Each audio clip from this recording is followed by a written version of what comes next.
අයිබෝවන් තෙරුවන් සරණයි. අපි අද සූදානම් ඔබේ මනස අලංකාර කරන්නට. මේ මනස අලංකාරය. ඉතින් අපි අද මනස අලංකාරය වැඩසටහනට රිලැක්ස් TV මැදිරියට බොහොම ගෞරවයෙන් වැඩම වදාළන්නට ආරාධනා කළා කළුබෝවිල ආනන්ද ස්වාමින් වහන්සේට. අවසරයි අපේ හඳුනන. ඒ වගේම ඔබේ මනස අලංකාර කරන්නට මනස අලංකාරයට අපි බොහොම ගෞරවයෙන් ආරාධනා කළා වෛද්‍ය සුසිත් රුවන් මහතාට. අයිබෝන් වෛද්‍යතුමනි. අයිබෝන්. අද අපි කතා කරන්නට සූදානම් වෙන්නේ මේ අපේ සමාජයේ බොහෝ වෙලාවට දක්නට ලැබෙන කාරණාවක්. අපේ වැඩිහිටි පාර්ශවයන් විශේෂයෙන්ම අපේ මැදිවී ඉන්න අපේ කාන්තාවන් ගත්තහම බොහෝ වෙලාවට බොහෝම ආගමික නැඹුරුවක් තිබෙන අවස්ථාවන් අපි දැකලා තිබෙනවා. දැන් මේ කාරණාවන් එක කතා කරගෙන යනකොට අපේ හාමුදුරුවනේ මම ඔබ වහන්සේට මුලින්ම යමු වෙනට කැමති. අපි බහුභාණ්ඩික සමාජයක්, ඒ වගේම තාක්ෂණයත් එක්ක ජීවත් වෙන සමාජයක්, ඒ වගේම අපි බොහොම බිසි හැම වෙලාවෙම.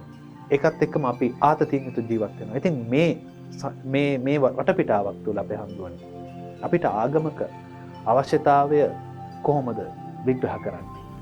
හොඳයි, ඒක මම හිතන්නේ ඉතාමත් කාලීන ප්‍රශ්නයක්. මේ වෙලාවේදී අපි තේරුම් ගන්න ඕනේ මේ බුද්ධ ධර්මය ආශ්‍රිතව අපි මේ කරුණට උත්තර දෙන්නේ. ඒ වගේම වෛද්‍ය විද්‍යාත්මක පසුබිමකුත් මේ ප්‍රශ්න දිහා අපි බලන්න හදනවා. ඉතින් අපි පළමුව තේරුම් ගන්න ඕනේ මේ ආදි කාලීන ಭಾರತ සමාජයේ තිබුණු සමාජීය සිරිත් විරිත්. එතකොට අපි දකිනවා දැන් ආදි කාලීන ಭಾರತයේ තිබිලා තියෙනවා මෙන්න මෙහෙම පුරුද්දක්. ඒ කට්ටිය තමන්ගේ ජීවිත කාලේ අපි හිතමු අවුරුදු 80ක් ජීවත් වෙන මිනිහෙක් නම් ඒ අවුරුදු 80 කෑලි 4කට බෙදා ගන්නවා. ඒ කෑල්ලෙන් පළවෙනි 4න් එක බ්‍රහ්මචාරී අවධිය, දෙවෙනි 4න් එක ගෘහස්ත අවධිය, තුන්වෙනි 4න් එක වානප්‍රස්ථ අවධිය, අන්තිම කොටස සන්න්‍යාසී අවධිය. ඉතින් මෙතනදී ඒ කට්ටිය බෙදාගෙන ඉන්න මේ බ්‍රහ්මචාරී අවධියේදී ශිෂ්‍යෙක් තමන්ට අවශ්‍ය ශිල්ප ශාස්ත්‍රය ඉගෙනගෙන ඒක ආකාරයේ කටයුතු කරන්න ඒ ජීවිත කාලය වෙන් කරගෙන ඉන්නවා. ඊළඟ ජීවිත කාලය වෙන් කළා තියෙන්නේ ඔහු ගෘහස්ත විදියට, ඒ කියන්නේ කසාද බැඳලා දරුවෝ හදලා තමන්ගේ කර්මාන්තය කරලා ඒ ආකාරයෙන් ඒ ලෞකික කටයුතු කරගෙන යන්න. තුන්වෙනි අවධිය වානප්‍රස්ථ අවධිය, කියන්නේ ඒ වෙනකොට අවුරුදු 40 පැනලා. ඒ වානප්‍රස්ථ අවධිය ඔහු යොදවන්නේ සමාජයේ පරාර්ථ චර්යාව පිණිස.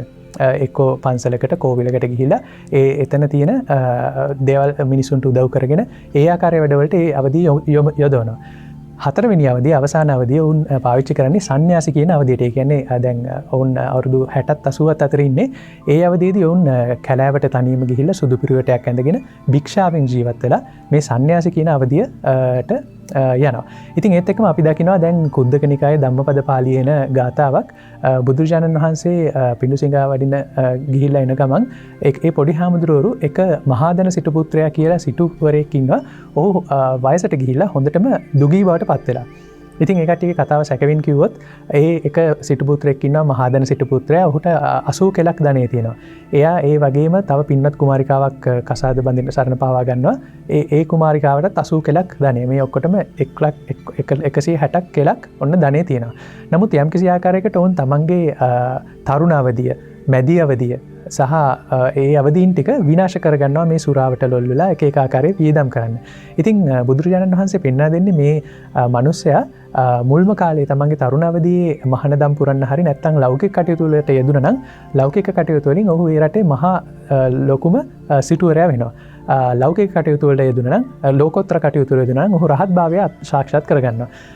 ඒන් පසු අවධිය වල එහෙම කරා නම් ඒ ආකාරයේ අනුපිළිවෙලට කරගන්න තිබුණා. නමුත් දැන් මේ දෙකම කරගන්න බැරුව ඔහු දැන් මේ හිඟා කමින් ඉන්නවා.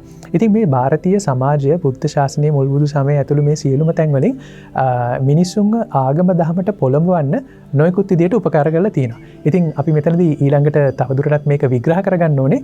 මේ නැඹුරුවක් තිබුණට බුදුරජාණන් වහන්සේගේ ශාසනය බැලුවොත් වයසක කට්ටිය පමණක් නොවේ මහාන වෙලා තියෙන්නේ. වැඩි හරියම තරුණ කට්ටිය මහාන වෙලා තියෙනවා. එතකොට තරුණ පිරිමි ළමයි ගොඩක් මේ මහානදම් පුරන්න ඇවිල්ලා තිනවා. කොටින්ම කිව්වොත් ඒ කාලේ තරුණ කාන්තාවෝ ස්වාමියාව හංග ගන්න පවා පෙළඹෙනවා. මොකද මේ ආවර්තී මායාවෙන් බුදුහාමුදුරුවෝ මේ තරුණයන්ව අල්ල ගන්නවා කියලා. ඉතින් බුදුහාමුදුරුවෝ පිඬුසිඟා වඩිනකොට ඒ සරියුත් මුගලන් ඇතුළු ශ්‍රාවකයන් වහන්සේලාත් එක්ක ඒ කාන්තාව, කුලකාන්තාව තමන්ගේ ස්වාමියාව, තමන්ගේ පුතාව හංගනවා මේ ආවර්තී මායාවෙන් බුදුහාමුදුරුවෝ මේ ළමයින් අල්ලගනි කියලා. ඉතින් එතකොට මේ අපිට තේරෙනවා මේ බුද්ධ ශාසනය ඇතුළත කිසිම වයස් කාණ්ඩයකට විශේෂ නැඹුරුවක් නැහැ. තරුණ ළමයි, මැදිවියේ කට්ටිය ඉතාමත් මහලු කට්ටිය ඉතාමත් අවුරුදු 80ක් වයස වුණ හාමුදුරුව කෙනෙක් බුදු හාමුදුරුව ගාවට ඇවිල්ලා රහත්වීම ලැබුව පවා ඒ වගේ කතා අපිට අහන්න තියෙනවා. ඉතින් මේ වයස් කාණ්ඩ සමසමව බෙදලා තියෙනවා. එක කාණ්ඩයකට විශේෂිත බර බවක් දකින්නට ලැබිලා නැහැ. එහෙමයි අපේ හාමුදුරුවනේ. වෛද්‍යතුමනි ඔබතුමාගෙන් විමසන්නට කැමතියි. දැන් මේ කියන මේ නූතන සමාජය තුළ ආගමික නැඹුරු වීම කෙරෙහි කොයි වගේ මනෝවිද්‍යාත්මක පසුබිමක්ද එහි තිබෙන වැදගත්කම අපි පැහැදිලි කරගත්තොත්. ඔව්. මුලින්ම කලබෝ විලානන්ද හාමුදුරන්ගෙන් අවසරයි. මාදව මෙහෙමයි දැන් අර මාදව කිව්වා වගේ ඔය මැදිවියට එළඹෙන කාන්තාවන් වැඩිපුර ධර්මයට යොමු වෙන්නේ ඇයි කියන එක ගැන කියද්දී අපේ හාමුදුරුවෝ විස්තර කරා මේ බෞද්ධ ශාසනය කියන එක ගොඩක් සෑම වයසකටම විවෘත දෙයක් කියලා. ඇත්තටම මේ තව දෙයක් එකතු කරන්න කැමතියි. අර අපේ හාමුදුරුවෝ කියද්දී මට මතක් වුණා අර රෝහිණී නදී වතුර බෙදා ගන්න ශාක්‍ය කෝලී වංශිකයන් යුද්ධ කරන අවස්ථාවේදී ඔය මහා සමය සූත්‍රය දේශනා කරන්නේ. අවස්ථාවේදී ඔය මේ යුද්ධයට ගියපු කට්ටිය බුදුරජාණන් වහන්සේගේ ධර්මයේ ශ්‍රවණය කළා මහාන වෙලා එතන 500ක් දෙනා රහත් වෙනවා. තරුණයෝ මේ යුද්ධයට ගියපු අය. ඉතින් ඇත්තටම එතනින් ඇත්තටම බැඳපු භාවයට මං හිතන්නේ ලක්විච්ච කාන්තාව ටික තමයි අර ප්‍රජාපති ගෞතමී සමග එකතු වෙලා මේ මෙහෙණින් සස්න පිහිටවන්න යොමු වෙන්නේ. ඉතින් ඇත්තට අර හාමුදුරු කියවර කාන්තාව පිරිමින්ව පරිස්සම් කරගන්න උත්සාහ කරා කියලා. ඒ වගේ ප්‍රශ්නයක් ඒ කාලේ ඇති වුණා. ඉතින් අර අද කාලේ ඇත්තටම අර අපි ඔය සමාජයේ දකින්නේ මේ මාදව ප්‍රශ්න යොමු කරේ ඇයි මේ වයසේ කට්ටිය විතරක් ටිකක් දහමට ලැබි ඇයි කියන එක වෛද්‍ය විද්‍යාත්මකව බැලුවාම අද සමාජයේ ඇත්තටම මිනිස්සු අර කිව්වාගේ බහුභාණ්ඩිකයි ගොඩක් කට්ටිය තමන්ගේ රැකිරක්ෂාවල අරමුණු පස්සේ දුවනවා. ඒ අතරේ කොහොම දුවද්දී ඉන්න සමාජය තුළ අපි ඔය වයසේදී අපි කියනවා මැදිවී කියන්නේ 50 ආශ්‍රයේදී ජීව විද්‍යාත්මක වෙනස්කම් කාන්තාවන්ගේ වෙනවා. අපි කියනවා ආර්තව හරණය. ඒ කියන්නේ මාස් ශුද්ධිය නවතිනවා. සාමාන්‍යයෙන් වයස අවුරුදු 50 කිට්ටු වෙද්දී. එතකොට කාන්තාවකගේ අපි දකින අර තරුණ කාලේ ඉඳන් දකින හෝමෝන ක්‍රියාවලිය අපි අර කාන්තාවන්ගේ දකින ගෑනුකම එන ඔය ඊස්ට්‍රජන් ප්‍රොජෙස්ටරෝන් කියන හෝමෝන මාසයක් සැරේ ඒ අර චක්‍රීයව ඇතිවෙන වෙනස ඒව නවතිනවා. ඒක නිසා ඇතිවෙන හෝමෝන වෙනස්කම් නිසා අර කලින් හිටපු උද්වේග කර සමහර විට ජීවිතයේ අර වෙන වෙන අරමුණු පස්සෙන් දුවන ආවේගශීලී ගතිය ඒ කාන්තාවන් තුළින් පහ වෙලා යනවා. එතකොට සමහරලාට අර හැඟීම් දෙනින් ආසාවන් ඇත්තටම අඩු වෙනවා කලින් හිටපු තරුණ කාලේ ගත කරපු කාන්තාවන්ට වඩා. ඒක ජීව විද්‍යාත්මක පැත්තක්. එතකොට ඒගොල්ලන්ගේ ආසාවන් ටිකක් අර ධර්මයට යොමු වෙන්න තියෙන ඉඩ වැඩි වෙනද ගත කරපු ආසාවන් අඩු වෙන එක. ඊට අමතරව අපි පවුල් වෛද්‍ය විද්‍යාව අනුව මනුස්ස පුද්ගලයා සහ පවුල තුල බැලුවමත් ඔය මැදිවිය එළඹෙද්දි තමයි මිනිසෙක් ඒකකයක් වශයෙන් ගත්තම එක පුද්ගලෙයි මුහුණ දෙන අත්දැකීම් වලින් පරිණතභාවයක් ලබන්නේ. උදාහරණයක් වශයෙන් ওই 50 කිට්ටු වෙද්දී ඒ පුද්ගලයන්ට ප්‍රායෝගික ප්‍රශ්න ඇත්තට ගැතුනේ. දැන් ඔය අපි කතා කරන මූලික වයස් සීමාවේ 50 මැදිවි කාන්තාවන් ගත්තොත් ඒගොල්ලන්ට ඔය දීවැඩියාව ප්‍රෙෂර් එතකොට කාන්තාවක් විශේෂයෙන් ගත්තාම පියුරු පිළිකා ගැප් ගෙල පිළිකා එතකොට ඔය ඔස්ටියෝපොරිසිස් ගැන තියෙන බය බොරුවට සමාජයෙන් ඇති කරලා තියෙනවා. ඔක්කොම ඔළුවේ දුවන්න ගන්න එක ඇත්තටම සමහර විට කායික රෝග ඇති වෙන්න පුළුවන්. ඉතින් මේ දේවල් පිළිබඳව ඇති වෙන දේ සමහර විට පවුලේ තමන් පුද්ගලෙක් වශයෙන් ලබන අත්දැකීම් පරිණත භාවයක් ලබනවා. තරුණ කාලයට වඩා පරිණත භාවයක් ලබනවා ලබන අත්දැකීම් තුලින් ජීවන අත්දැකීම් තුලින් සමහර විට ඇති වෙන ඔය ප්‍රශ්න හින්දා මිනිස්සු ඔය කියන කාලෙ වෙද්දී මේ මානසික පීඩනයන් වලට යොමු වෙලා ඉන්නවා. එහෙමත් නැත්නම් ඔය කාලෙදී මේගොල්ලෝ මේ ධර්මයට අපි ඔය කියන වයස් යුගයේ කට්ටිය සමහර විට පවුල් වල ඔය තමන්ගේ දරු මල්ලු කසාද බැඳලා පවුලෙන් පිටත් වෙලා ගිහිල්ලා. අපි කියන අර කුරුළු කූඩුවෙන් චූටි කුරුල්ලෝ පියාඹල ගිහිල්ලා මේ මව්පියන් තනි වෙලා කූඩුවේ. අපි කියන empty nest තත්ත්වයටපත් වෙලා. ඉතින් එහෙම වුණාමත් අර තනිකම loneliness තනිකම නිසා මේ මිනිස්සු ඒ තනිකම හින්දා සමහරු විෂාදයට යොමු වෙන තත්ත්වයට පවාපත් වෙනවා. ඉතින් එහෙම නොවෙන්න ඇත්තටම හොඳ දෙයක් මිනිස්සු මේ ධර්මයට ওই වයසේදී යොමු වෙන එක අර කියපු කාරණා ඔක්කොම ඔය එකේ පුද්ගලයාට සමහර විට යම් යම් මේවා අඩු වැඩි වශයෙන් බලපානවා ඉතින්. ඉතින් මෙන්න මේ කාලෙදී අර කාන්තාවන්ගේ ඇති වෙන ජෛව විද්‍යාත්මක වෙනස්කම් පුද්ගලයෙක් වශයෙන් ඇති වෙන වෙනස්කම් සහ ප්‍රශ්න වලින් ඇති වෙන වෙනස්කම් එතකොට පවුල තුළ තමන්ගේ චරිතය සහ සිද්ධන සිදුවීම් ඇතිවෙන වෙනස්කම් නිසා ධර්මානුකූල පැත්තට යොමු වෙන්න තියෙන ඉඩ වැඩි අනිත් වයස් සීමාවලට වඩා. මේ අපි අද කාලේ ගත කරන සමාජය එක්ක මේ සසඳලන අපි කියන්නේ ඒකින්ද තමයි මම හිතන්නේ ගොඩක් ඔය අපි ඔය දකින ඒ නැඹුරුව දකින්නේ. ඔව්. ඉතින් වෛද්‍යතුමනි මේ කාරණාවන් කතා කරගෙන යනකොට කෙනෙකුට මේ වැඩසටහන නරඹනකොට කෙනෙකුට හිතෙන්න පුළුවන් මේ වැරද්දක්ද කියන්නේ මේක හොඳ නැති දෙයක්ද කියන එක. නෑ එහෙම කාරණාවක් නෙමෙයි අපි විස්තර කරන්නේ මේ පිළිබඳව විග්‍රහ කර ගැනීමක් තමයි අපි කරන්නේ. අපේ හැමතුරුනේ යම් කිසි කෙනෙක් සත්‍ය වශයෙන්ම ආධ්‍යාත්මික නැඹුරුවකට යනවනම් කොහොමද අපි ඒ ආධ්‍යාත්මික නැඹුරුව අපි සිද්ධ කරගන්නේ? ඇත්තටම එතනදී අපි තෝරගන්න ඕනේ මේ බුද්ධ ධර්මය බුදුරජාණන් වහන්සේ දේශනා කරේ ඉතාමත් පරිපූර්ණ පුද්ගලයෙක් විදිහට. මොකද බුදුරජාණන් වහන්සේ සිද්ධාර්ථ කුමාරයාව රජ කෙනෙක් හා සමානව ඒ කරුණුවට මුහුණ දුන්නා. ඉතින් එතනදී රාජ්‍ය පාලනය, ගෘහස්ත කටයුතු මේ සියලුම දේවල් මේ බුදුරජාණන් වහන්සේ අත්විඳා. ඉතින් ඒ තිබුණු පරිපූර්ණත්වයත් එක්ක ඒ තිබුණු පූර්ණ ස්වභාවයත් එක්ක බුදුහාමුදුරුවෝ ඉතාමත් ලස්සනට මේ ආර්ය අෂ්ටාංගික මාර්ගය පවා දෙකොට්ටාසයක් විදිහට ඉදිරිපත් කරා. ලෞකික ආර්ය අෂ්ටාංගික මාර්ගය සහ ලෝකෝත්තර කියලා. ඉතින් මෙතනදී අපි නැවතත් තේරුම් ගන්න ඕනේ කුමන හෝ ආගමක් වේවා ඒ ආගමෙන් ඒ මිනිස්සු බලාපොරොත්තු වෙන යම් යම් දේවල් ටිකක් තියෙනවා. උදාහරණයක් විදිහට දැන් ආගමක මූලිකවම මිනිස්සු බලාපොරොත්තු වෙන ප්‍රමාණයක් තියෙනවා. ඒක ගොඩක් සංස්කෘතිකමයි. ඒ කාරණා ගොඩක් සංස්කෘතිමයි. උදාහරණයක් විදිහට අපි දැන් මේ නත්තල සමරනවා. අපි පොහොය දවසක් සමරනවා. එතකොට අපි වෙසක් දිනයක් සමරනවා. අවුරුද්දක් අලුත් අවුරුද්දක් සමරනවා. ඉතින් අපි ලංකාවේ බෞද්ධ විදියට මේ පොය දිනේ සමරුවට සමහර විට වෙන රටක තායිලන්තේ වගේ එයාලා වෙන දිනයක් සමරනවා ඇති. පොයත් සමරන අතරේ වෙනත් සංස්කෘතිමය වැදගත් වෙන දෙයක් සමරනවා ඇති. ඉතින් මේ සංස්කෘතික සීමාවෙන් මිනිස්සු ගොඩක් ආගම උපයෝගී කරගෙන ප්‍රයෝජන ගන්නවා. නමුත් ওই සංස්කෘතික සීමාවෙන් පොඩ්ඩක් එහාට ගියාම ගොඩක් මිනිස්සු මේ පන්සලකට ගොඩ වෙන්නේ, පල්ලියකට ගොඩ වෙන්නේ අපි දැකලා තියෙනවා ලොකු හිතවිල්ලක් ඇති වුණාම. ඒ කියන්නේ උන්ගේ ලොකු කඩාවැටීමක් ඇති වෙනවා. අර වෛද්‍යතුමා කිව්වා වගේ හොඳට හිටපු මිනිස්සුන්ට එකපාරට ජීවිතය පිළිබඳ අවිනිශ්චිතතාවයක් ඇති වෙනවා. ඇත්තට මේ COVID-19 තත්ත්වය වගේ එකකින් මිනිස්සුන්ට තේරුණා අපි කොච්චර ලොකු බලාපොරොත්තු තියාගෙන හිටියත් මේ බලාපොරොත්තු මොහොතකදී විනාශ වෙන්න පුළුවන් කියලා. මෙන්න මේ අවිනිශ්චිතතාවය උඩ මේ එන හිත කඩාවැටීම තුළ එහෙම නැත්නම් මානසික අවපීඩනය තුළ මිනිස්සු පන්සලට එනවා. ඉතින් ඒ වගේ මිනිස්සුන්ටත් මේ ධර්මය තුළින් යම්කිසි උපකාරයක් සැලසෙනවා. නමුත් තවදුරටත් බැලුවහම එතනින් එහාට අපිට තේරෙනවා මේ ආදි කාලේ මේ උපනිෂද් මුනිවරුන්ගේ ඉඳලා එතකොට සරියුත් මුගලන් මහරහතන් වහන්සේලාගේ ඉඳලා ඒ දර්ශනය පිළිබඳ ඉතාමත් දැඩි කැපවීමක් කරන්න සූදානම් වෙච්ච හරියට මකාදේව රජුරුව වගේ ඔහුගේ ඒ හොයාගෙන යන ගමන වෙනුවෙන් කැප කරන්න බැරි කිසිම දෙයක් නැහැ. මකරෙක්ගේ කටට උනත් පනින්න ලෑස්ති. ඉතින් ඒ වගේ කැපකිරීමක් කරන්න සූදානම් සවිශක්තිය තියෙන මේ හයිය තියෙන මිනිස්සු ඇවිල්ලා මේ ධර්මය සොයාගෙන යනවා. ඔවුන්ට තියෙන්නේ හිත කඩාවැටීමකුත් නෙවෙයි. එහෙම නැත්නම් සංස්කෘතිමය දෙයක් මේ ඒක දිහා බලාගෙන ඉන්නත් නෙවෙයි. සංස්කෘතිමය කාරණයක් සමරන්නත් නෙවෙයි.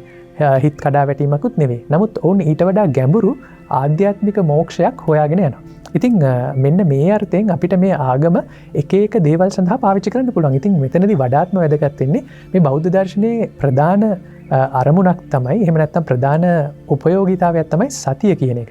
ඒකායනම් භික්කවේ මග්ගං සත්තානම් විසුද්ධිය චත්තාරෝ සතිපට්ඨානෝ. ඒ කියන්නේ මේ සතිය මූලික කරගත් දර්ශනයක් තමයි බෞද්ධ දර්ශනය. ඉතින් මේ සතිය කියන එක හරියට අර්ථ දක්වලා තියෙන්නේ කණ්ණාඩියක් වගේ.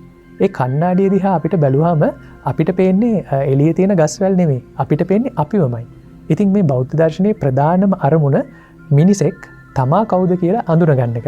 ඉතින් තමා කවුද කියලා අඳුනගන්නකොට ඔහුට තේරෙන්නේ තමා මේ යම්කිසි දෙයක් කිරීමේ අරමුණ මොකක්ද කියන දේත් අපිට හම්බ වෙනවා. නමුත් අපේ හැමදෙරෝනේ මේ අපි කතා කරමු දිගටම වෛද්‍යතුමනි අපි විරාමයකට යන්නට ඕනේ. විරාමයකට ගිහින් ඇවිත් අපි නැවතත් සාකච්ඡාව සඳහා ප්‍රවිෂ්ඨ වෙමු.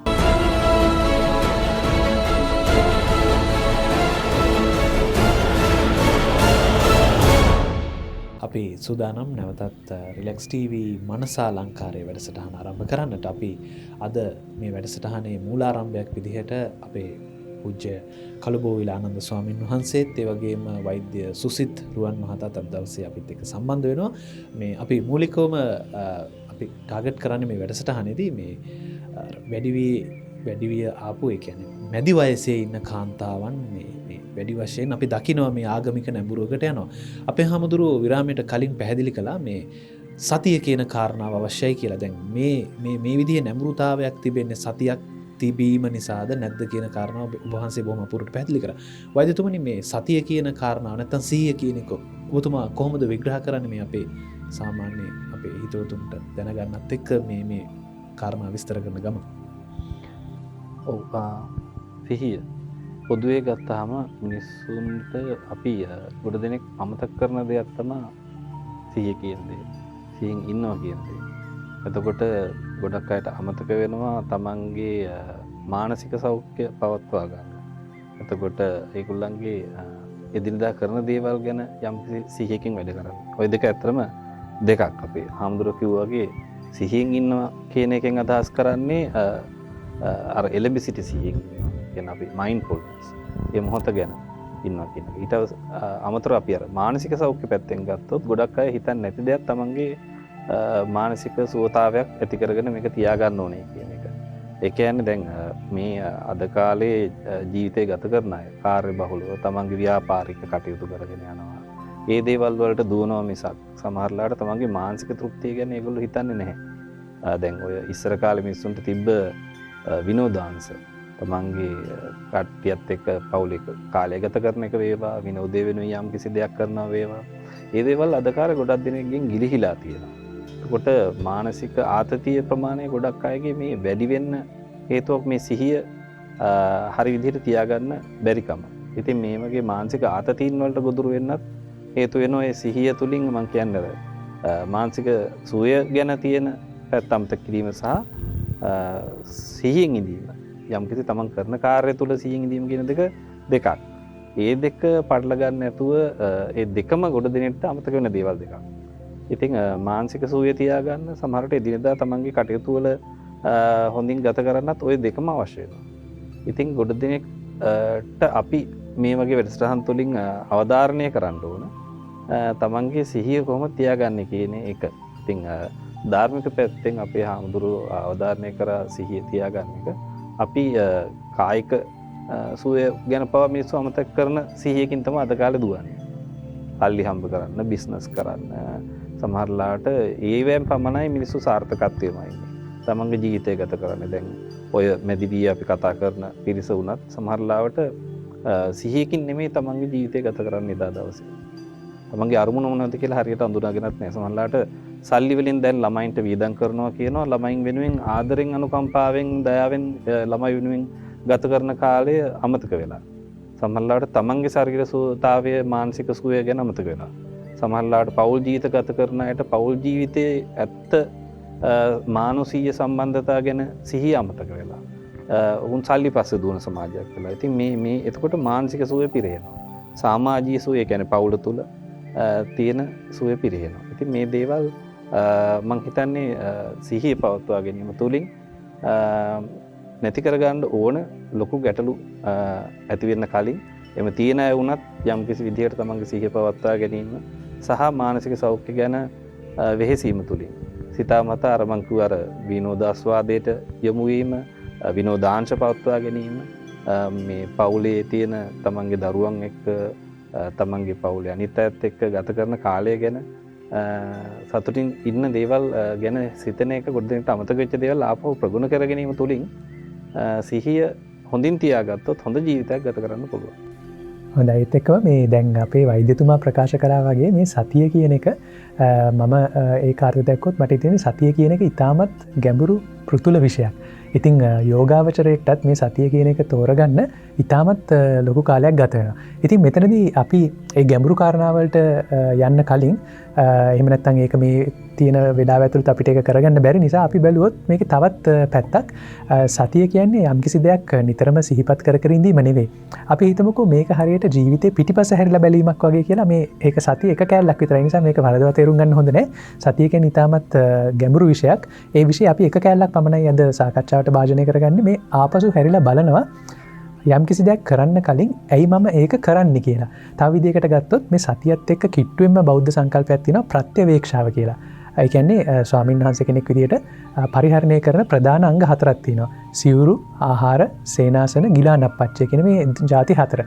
ඉතින් මේ ಜಾති 4 පාවිච්චි කරනකොට උදාහරණයක් විදියට පිණ්ඩපාත ආහාරය පරිහරණය කරනකොට මේ ආහාරය මම පරිහරණය කරන්නේ මගේ මදය පිණිසද? ඒ කියන්නේ මම ලස්සන වෙන්නද? එහෙම නැත්නම් මට මේක මොකරි ඇඟ හදාගෙන අර කාය වර්ධන ශිල්පියෙක් වගේ වෙන්නද? ඒ මොකටද නැත්නම් එහෙම නැත්නම් මගේ බඩගින්න නිවා ගන්න පමණක්ද කියන අදහස මේ ප්‍රත්‍යවේක්ෂාව තුළින් එනවා. ඉතින් අන්න ඒ වගේ අපි මේ ධර්ම මාර්ගයට යොමු වෙන කට්ටිය ඇයි යොමු වෙන්නේ කියන ප්‍රශ්නේ පොඩ්ඩක් හැරිලා බැලුවොත් මොකද්ද මේකට හේතුව? මම හිතන්නේ වෛද්‍යතුමත් එක්තරා කරයකට සම්බන්ධ වෙයි. අර මැස්ලෝ කියන විද්‍යාඥයා ඉදිරිපත් කරලා තිනවා මැස්ලෝස් පිරමිඩ් ඔෆ් හයරාකි කියලා එකක්. ඒ කියන්නේ මිනිස්සු එක එක කාලෙට එක එක දේවල් කරන්න පෙළඹෙනවා. දැන් පොඩි ළමයෙක් සෙල්ලම් කරන්න පෙළඹුණාට වයස අවුරුදු 40ක කෙනෙක් බැට් එකක් තරම් ක්‍රිකට් ගහන්න යන්නේ නැහැ. ඒ වගේම අවුරුදු 40ක කෙනෙක් කරන වැඩක් අවුරුදු 60ක කෙනෙක් කරන්නේත් නැහැ. අපේ කාලෙන් කාලට තියෙන ඌමනාවන් වෙනස් වෙනවා. ඉතින් ඒකේ අර වෛද්‍ය විද්‍යාත්මක තියෙන පැත්තට අමතරව අපි බැලුවොත් මේ මානසිකව මිනිසුන්ගේ සිද්ධ වෙන වෙනස් වීම මොකක්ද කියලා මේ යම් කිසි දෙයක් කරන්න ඇයි මම පෙළඹිලා තියෙන්නේ කියන දේ අපිට හොයාගන්න පුළුවන්. ඉතින් ආයි පාරක් මේ සතිය කියන්නේ එහෙම එක ගැන හිතන එක නෙවෙයි. නමුත් මේ සතිය ආශ්‍රයෙන් අපිට දැනගන්න පුළුවන් මම යම් කිසි දෙයක් කරන්න පෙළඹිච්ච හේතුව මොකක්ද කියලා. ඉතින් මම ආයි පාරක් පොඩ්ඩක් වෙලා අරන් කිව්වොත් ඇයි මේක මෙහෙම වෙන්නේ කියලා මට හම්බ වෙලා තියෙනවා. ගොඩක් වෙලාවට මේ බණ දහම් අහන්න පෙළඹෙන අපි එහෙම නැත්නම් පොහොය වැඩසටහනක් ලෑස්ති කරොත් ඒ පොහොය වැඩසටහනේ 90%ක්ම එක්තරා මැදි වයසක කාන්තාවන් වැඩිපුර ඉන්න බවක් අපිට පේන්න තියෙනවා. ඉතින් හදිසියවත් තරුණ කොල්ලෙක් හිටියොත් ඒ කොල්ලා වැරදිලා පන්සලට ගොඩ වෙච්ච කොල්ලෙක්. ඉතින් ඇයි මේක මෙහෙම වෙන්නේ කියන එක ගැන හිතලා බලන්න මම ඇත්තටම ආරාධනා කරන්නේ ඒ ගැන මතයක් ඉදිරිපත් කරන වෙනුවට ඔයාලටම හිතලා බලන්න කියලා. ඇයි අපි මෙන්න මේ දේ කරන්න පෙළඹුණේ? ඇයි අපි වෙනත් දේවල් කරන්නේ නැත්තේ? එහෙම නැත්නම් වෙනත් මිනිස්සු ඇයි මේ දේ කරන්නේ නැත්තේ කියන එක තමන්ගෙන්ම විමසලා බලන්න. එය ප්‍රත්‍යවේක්ෂණය කරන්න. ඒ සිහිය අන්න ඒ සඳහා පාවිච්චි කරන්න කියන අදහස තමයි මට වෛද්‍යතුමාට ඕන පූර්ණයක් විදිහට කියන්න අවශ්‍ය වෙන්නේ.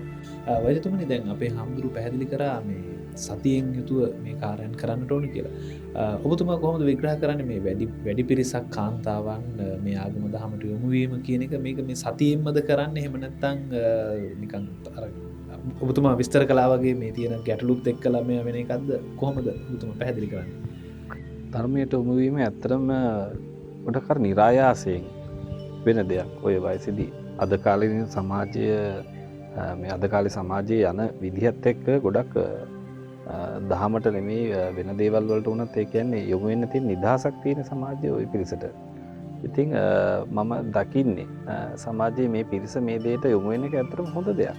දහමට යොමු වෙන එක. මොකෝ අපි හිතමුකෝ සමාජයේ යම්කිසි හැලහැප්පීමකට යොමු වෙනවට වඩා වෙන ප්‍රශ්න ඇති කර ගන්නවට වඩා වෙන වැරදි පුරුදු වලට යොමු වෙනවට වඩා මොකෝ දැන් ওই වයසේදී ඇත්තටම වෙන කරන්න දෙයක් නැtei කියලා වැරදි පුරුදු වලට යොමු වෙනවට වඩා දැන් මේ අපි ඇත්තටම මේ මැදිවියේ කාන්තාවන් දහමට යොමු වීම සමාජයේ අනිත් වයස් කොටස් වල ඉන්න අයට හොඳ ආදර්ශයක්. ඉතින් මේගොල්ලෝ නිරායාසයෙන්ම යොමු වෙන එකට සහ මම කියපු කලින් කියපු හේතු කාරණා ඒවත් එක්ක ගත්තාම දහමට යොමු වීම තුළින් අපි ඇත්තටම දකිනවා මේගොල්ලන්ගේ යම්කිසි ඇත්තටම හරියට දහමට යොමු වෙච්චා මම කියන්නේ සමාජය ගැන බලන ටිකක් ගැඹුර වැඩි. එතකොට ඒගොල්ලන්ගේ සමාජයේ ඒගොල්ලන්ගේ දකින අත්දැකීම් වල පරිණතභාවය වැඩි. එතකොට සමහර ලාවට හැබැයි යම්කිසි මගහැරීමක් ඒගොල්ලන්ගෙන් වෙන්න පුළුවන් ඒගොල්ලන්ගේ ඇත්තට පවුලට. එතකොට ඇත්තට සැමියට ඒ වගේ මගහැරීමක් නොවි දහමට යොමු වෙන්න පුළුවන් නම් ගිහියෙක් වශයෙන් ඇත්තට මේක අපි කියනවා ආධ්‍යාත්මික සුවයට හොඳ දෙයක්. ඒ කියන්නේ මිනිස්සුන්ට අමතක වෙන දෙයක් තමන්ගේ සෞඛ්‍ය කියන එක ශාරීරික සෞඛ්‍ය, මානසික සෞඛ්‍ය සහ සමාජීය සෞඛ්‍ය සහ ආධ්‍යාත්මික සෞඛ්‍ය. ඔය අංග හතරම අපි සමතුලිතව පවත්වා ගන්න ඕනේ. ඉතින් මේ ආධ්‍යාත්මික සෞඛ්‍ය හරියට සමතුලිතව පවත්වා ගන්න පුළුවන් නම් ඔය වයස විතරක් නෙමෙයි ඕනම වයසක ඒගොල්ලන්ට පුළුවන් වෙනවා ඒගොල්ලන්ගේ සමාජීය සෞඛ්‍ය හරියට තියාගන්න. ඒ වගේම තමන්ගේ මානසික සෞඛ්‍යය තුලින් නිරෝගී වෙනවා. ශාරීරික සෞඛ්‍ය ගැනත් ඒකමයි කියන්න තියෙන්නේ ඒ තුලින් තමන්ගේ ශාරීරික සෞඛ්‍ය ගැනත් නිරෝගී භාවයක් ලබා ගන්නත් පුළුවන්. ඉතින් මේ දේවල් වලට යොමු වෙන එක ඔය වයසට විතර නෙමෙයි අනිත් අයටත් හොඳ පුරුද්දක්. වෛද්‍යතුමනි ඔබතුමා පැහැදිලි කළා මේ ආධ්‍යාත්මික සෞඛ්‍ය, මානසික කායික සෞඛ්‍ය කියන මේ වචන කීපය. අපි විග්‍රහ කරගන්නට ඕනේ තවත් බොහෝ දේවල් මේ දැන් කාන්තාවන්ට සාපේක්ෂව දැන් පිරිමි පාර්ශවයන් මේ විදිහට නැඹුරු වීමේ තියෙන ප්‍රමාණය අඩුයි. අපි දැක්කහම විහාරයකට ගියත් බෝධි පූජාවක් ගියත් වැඩි ප්‍රමාණයක් ඉන්නේ කාන්තාවන් 90% විතර. ඔබ වහන්සේ පැහැදිලි කළා වගේ වැරදිලා එක්කෙනෙක් ඉන්න පුළුවන් වගේ එකක් තිබෙනවා. අපි විග්‍රහ කරගමු වෛද්‍යතුමනි, ගෞරවනීය ස්වාමීන් වහන්සේ නැවතත් විරාමයකට ගිහින් ඇවිත්.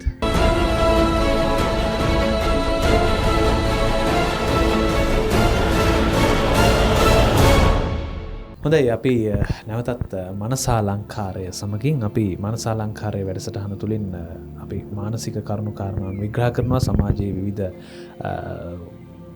සාකච්ඡා කළ යුතු මාතෘකාවන් සාකච්ඡා කරන්නට අලුත් වැඩසටහනකට මුලපිරීමක් විදිහට තමයි රිලැක්ස් TV අපි අද සිට ඔබට මනසාලංකාරය වැඩසටහන රැගෙන ඉන්නේ. ගෞරවනීය ස්වාමීන් වහන්සේ, අපේ වෛද්‍යතුමන් විරාමයට කලින් පැහැදිලි කළා මේ සමාජය තුළ මෙහෙම වැඩි පිරිසක් ආගමික නැඹුරුව වීම හොඳ දෙයක් කියන එක. නමුත් අපි දකින්නේ වැඩිපුරම අර මැදි වයසේ කාන්තාවන් තමයි මේ සඳහා යොමු වෙන්නේ. අපේ හාමුදුරුවෝ කොහොමද විග්‍රහ කරන්නේ මේකට තවත් පිරිසක් සහභාගී වෙන්නේ නැත්තේ ඇයි? අපිට කොහොමද ඒ අය මේ ආධ්‍යාත්මික කාරණාවන් සඳහා පිරිවෙන් පාර්ශවයේ තරුණයින් කොහොමද අපි සම්බන්ධ කරගන්නේ කියන එක කොහොමද විග්‍රහ කරන්නේ? හොඳයි. ඒක ඉතාමත් හොඳ ප්‍රශ්නයක්. ඇත්තටම මෙතනදී අපි තේරුම් ගන්න ඕන දෙයක් තියෙනවා. අපි ගොඩක් වෙලාවට මිනිස්සෙක් වැඩ කරන්නේ හිතලා නෙවෙයි. අපි කිව්වට අපි හිතලා වැඩ කරනවා කියන්නේ අපි ගොඩක් වෙලාවට වැඩ කරන්නේ පුරුද්දකට. උදාහරණයක් විදිහට පන්සලකට කවුරු හරි ආපුවම ඒ උපාසිකාව හරි උපාසකයා හරි හාමුදුරුවෝ ඉස්සරහා ඉන්න විදිය. ඒක ඒ විදිහටම අපි ගෙදරදී හැසිරෙන්නේ නැහැ. එතකොට ගෙදරද හැසිරෙන විදියේ පුරුද්දක් තියෙනවා. පන්සලේදී හැසිරෙන විදිය තව පුරුද්දක් තියෙනවා. ඉතින් මේක පුරුද්ද ඇතරම පුරුද්දට වඩා මේ පුරුද්ද දැනුවත්භාවයකින් යුතුව එහෙම නැත්නම් සතියකින් යුක්තව සතිමත්ව කරනවද අසතිමත්ව කරනවද කියන එක උඩ තමයි පුද්ගලයෙක් වෙනස් වෙන්නේ.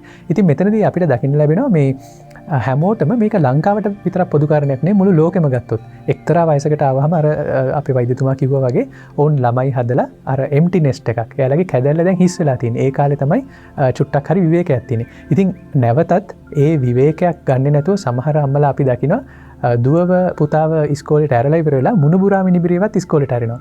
අන්තිමට පුළුවන් නම් මේ මුණුබුරාගේ මිනිබිරියගේ තුන්වෙනි පරම්පරාවත් ඉස්කෝලේට ඇරලා තමයි පස්ස බලන්නේ. ඉතින් ඊට වඩා යම් කිසි විදියකට මේ වෙලාවක් තියෙන වෙලාවෙ ඒක ධර්මයට යොදන එක ඉතාමත් හොඳ කාරණයක්. නමුත් ඒත් එක්කම අපි දැනගන්න ඕනේ මේ සමහර වෙලාවට අපි මේක කරන්නේ පුරුද්දකට විතරයි. උදාහරණයක් විදිහට ලංකාවේ අපිට දැක්කට මේ විශේෂයෙන් අම්මලා මැදිවිය අම්මලා පන්සලට ආවට පුරුද්දට වගේ ඒ වයස ආපුහම මොකද හැමෝම කියන්නේ දැන් අපේ කාලේ ඉවරයි, දැන් ඉතින් බණක් පදයක් අහගන්න තමයි තියෙන්නේ කියලා. ඉතින් මේක පිටරටවලත් අපි දකිනවා ඒ කට්ටිය සමහරට පල්ලියකට යන්නෙත් නැති කට්ටිය යෝග වගේ දේවල් කරනවා. ඒ කට්ටිය ක්‍රිස්ටල් හීලින් වගේ දේවල් කරනවා. එක එක විදිහේ මොකක් හරි මේ ජීවිතේ Tamanට තියෙන අඩුවක් පුරව ගන්න යම් කිසි දෙයකට යොමු වෙනවා. ඉතින් මම නැවතත් මෙතනදී හැමෝටම බලන්න කියන්නේ අපි පුරුද්දකට යම් කිසි දෙයකට යොමු වුණාට ඒ යම් කිසි දේ ඇයි මම යොමු වුණේ කියන දේශ තමන් දේශ හැරිලා බලන්න කියලා. අපි ගොඩක් වෙලාවට ජීවිතේ බලන්න පුරුදු වෙලාම ඉන්නේ බාහිරාවර්තිව. ඉතින් මේ බාහිරාවර්තිව බලන ජීවිතය අභ්‍යන්තරාවර්තිව බලන එක තමයි ඇත්තටම සතියේ ප්‍රධාන අරමුණ. මොකද අපි දැනගන්නවා අපේ ගැඹුරේ තියෙන කැමැත්ත මොකක්ද කියලා. ඉතින් ගැඹුරේ තියෙන කැමැත්ත නැවතත් මෙතන හරි වැරදි විදියට ලේබල් ගැසීමක් නෙවෙයි අපි කරන්න ඕනේ. ඇත්තටම අපි ඉන්නේ කොතනද? අපි යන්නේ මොකටද? මොන හේතුවක් නිසාද අපි මේ දේ කරන්නේ කියන දේ පිළිබඳ දැනුවත්භාවයකට පත්වීම.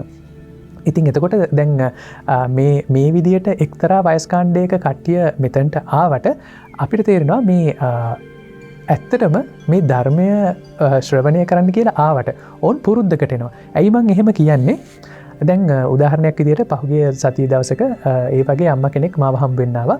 ඉතින් ඒ අම්මා කිව්වා මට ස්වාමීන් වහන්සේ මේ නිවන ඇර මේ ලෝකේ කිසිම වැදගත් දෙයක් නැහැ. මගේ මුළු ජීවිතේම මම ඒකට කැප කරලා තියෙනවා කියලා.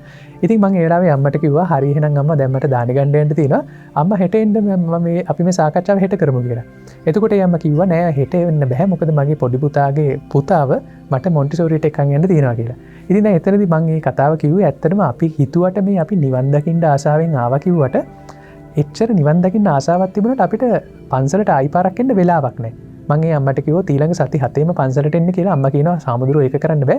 මට වැඩ තියෙනවා. මම පුළුවන් වෙලාවට විතරක් එන්නම් කියලා. හැබැයි අම්මගෙන් ප්‍රශ්නයක් ඇහුවොත් අම්මට වැඩියෙන්ම මොකක්ද ඕනේ කියලා මට නිවන ඇර කිසිම දෙයක් අවශ්‍ය නැහැ කියලා තමයි කියන්නේ. තේරුණාද? මම මේ ඉදිරිපත් කරන්න හදන්නේ අපි එහෙම හිතුණට, අපි එහෙම කිව්වට සමහරට අපේ ගැඹුරේ තියෙන උනන්දුව ඌමනාව වෙන තැනකට වෙන පැත්තකට තියෙන්න පුළුවන්. සමහරට ගැඹුරු තියෙන වෙන ප්‍රශ්නයක් ඒ සාම්ප්‍රදායික කරුණක් ලෙස පුරුද්දක් විදියට එළියට එන්න පුළුවන්. ඉතින් ඒක මම තවදුරටත් විස්තර කරන්න අපේ වෛද්‍යතුමාට සවන් දීලා. ඔව් වෛද්‍යතුමනි ඔබතුමාට මම හිතන්නේ අදහසක් ඇති මේ පිළිබඳව. මට අර එකතු කරලා තියෙනවා රාමුදු කියපු දේ දැන් අර ඔය කියපු පිරිස අපි දැන් මේ කතා වෙන පන්සලට නිතර ඇදෙන පිරිස ඔය මැදිවියේ කාන්තාවන් ටික ඇත්තටම හැමෝම වගේ ධර්මය ගැන ඇත්ත උනන්දුවකින් එනවා නොවෙන්න පුළුවන්. ගොඩ දෙනෙක් අර යෝගා මේ රිට්‍රීට් එකකට යනවා වගේ, සමහරට වැකේෂන් එකකට යනවා වගේ, සමහරට භාවනාවට මෙඩිටේෂන් රිට්‍රීට් කියනවා. මිනිස්සු ඒ දේවල් වලට යොමු වෙනවා වගේ. මේ එන්නෙත් සමහරලාට ඒගොල්ලන්ගේ අර තියෙන මානසික පීඩනයන් ඒවෙන් සමහරට gedara තියෙන පරිසරයෙන් මිදෙන්න, සමහරලාට gedara දැන් ඔය මැදිවියේ කාන්තාව වෙන සමහරලාට gedara දුවගේ ළමයා කරදර කරන එක එදා දවසේවත් ඔළුවේ හැමදාම අර මුණුබුරා අර ආඳුරු කිව්වාගේ බලා ගන්න තියෙන එකෙන් මිදිලා මේ බනහන්න එන මොහොත විතරක් වෙන්න පුළුවන්. මෙයාට මානසික සුවයක් ලබා ගන්න මොහොත. ඒකෙත් දැන වෙන්නත් පුළුවන්. ඉතින් ගොඩ දෙනෙක් අර තමන්ගේ මානසික සුවයක් හොයාගෙන එනවා වගේම අර ධර්මය ගැන ඇත්ත අවබෝධයකින් එනවා නෙමෙයි. අර සමහරට කාලසිට පුත්‍රයා ඇවිල්ලා බනහගෙන හිටියා වගේ අර ඉඳගෙන ඉඳලා යන පිටසක් ඉන්නවත් ඇති. ඉතින් මේ අය ගැන අපි අර මං හිතන්නේ මේ ඒ වගේ අපි කියන ඔය මේ මිනිස්සුන්ගේ කෝපින් ස්කිල්ස්. ඒ කියන්නේ යම්කිසි මානසික පීඩනයක් ආපුවම යම් දේවල් අපි පුරුදු තියෙනවා. මානසික පීඩනය අඩු කරගන්න. කෝපින් ස්කිල්ස් හොඳ ඒවා තියෙනවා, නරක ඒවා තියෙනවා. දැන් ඔය නිකමට හරි ඇවිල්ලා බන කියන තැනක වඩිලා ඉන්න එක ඇත්තටම හිතට සහනයක් වෙන හොඳ දෙයක්. ඇත්තටම ඒ වෙලාවේ ධර්මයේ ශ්‍රවණය කරනවා නම් ඊට වඩා හොඳ දෙයක්. ඒනට ඒකත් කෝපින් ස්කිල් එකක්. අර මං කෝගේ මානසික පීඩනයන් වල. ඔක බෑඩ් කෝපින් ස්කිල්ස් උත් තියෙනවා. අර අපි කතා කරන අනිත් ඔය වයසේ අනිත් පිරිමි ටික බාර්වල ඉන්නවද දන්නේ නැහැ. ඒක ඒගොල්ලෝ සමහරලාට ඒකත් ඇත්තටම කෝපින් ස්කිල් එකක්. සමහරු බීමත්කම, බීම, යාළුවොත් එක්ක කවලා කතා කිරීමත් ඇත්තටම මානසික සුවයට හොඳයි. ඒනට ඒක වැරදි පුරුද්දක්. අපි සමාජ විද්‍යාත්මකව, සදාචාරාත්මකව සහ ධර්මානුකූලව බැලුවා. ඒනට ඒ කෝපින් ස්කිල් එකත් අපි කියමුකෝ බීමත්කම කියලා බාර්වල ඉන්න අය. දැන් මේ පන්සලේ බණහන්න එන කාන්තාවන් කොටස නැතුව අනික් කට්ටිය මම මේක උදාහරණයක් කියන්නේ. ඉතින් ඒගොල්ලෝ සමහරලාට ඒක කිරීම තුලින් මානසික සැහැල්ලුවක් මේ අත්විඳින වෙන්න පුළුවන්. ඒගොල්ලන්ගේ දිනදා ජීවිතයේ ගත කරන මේ ප්‍රශ්න වලින් මිදිලා.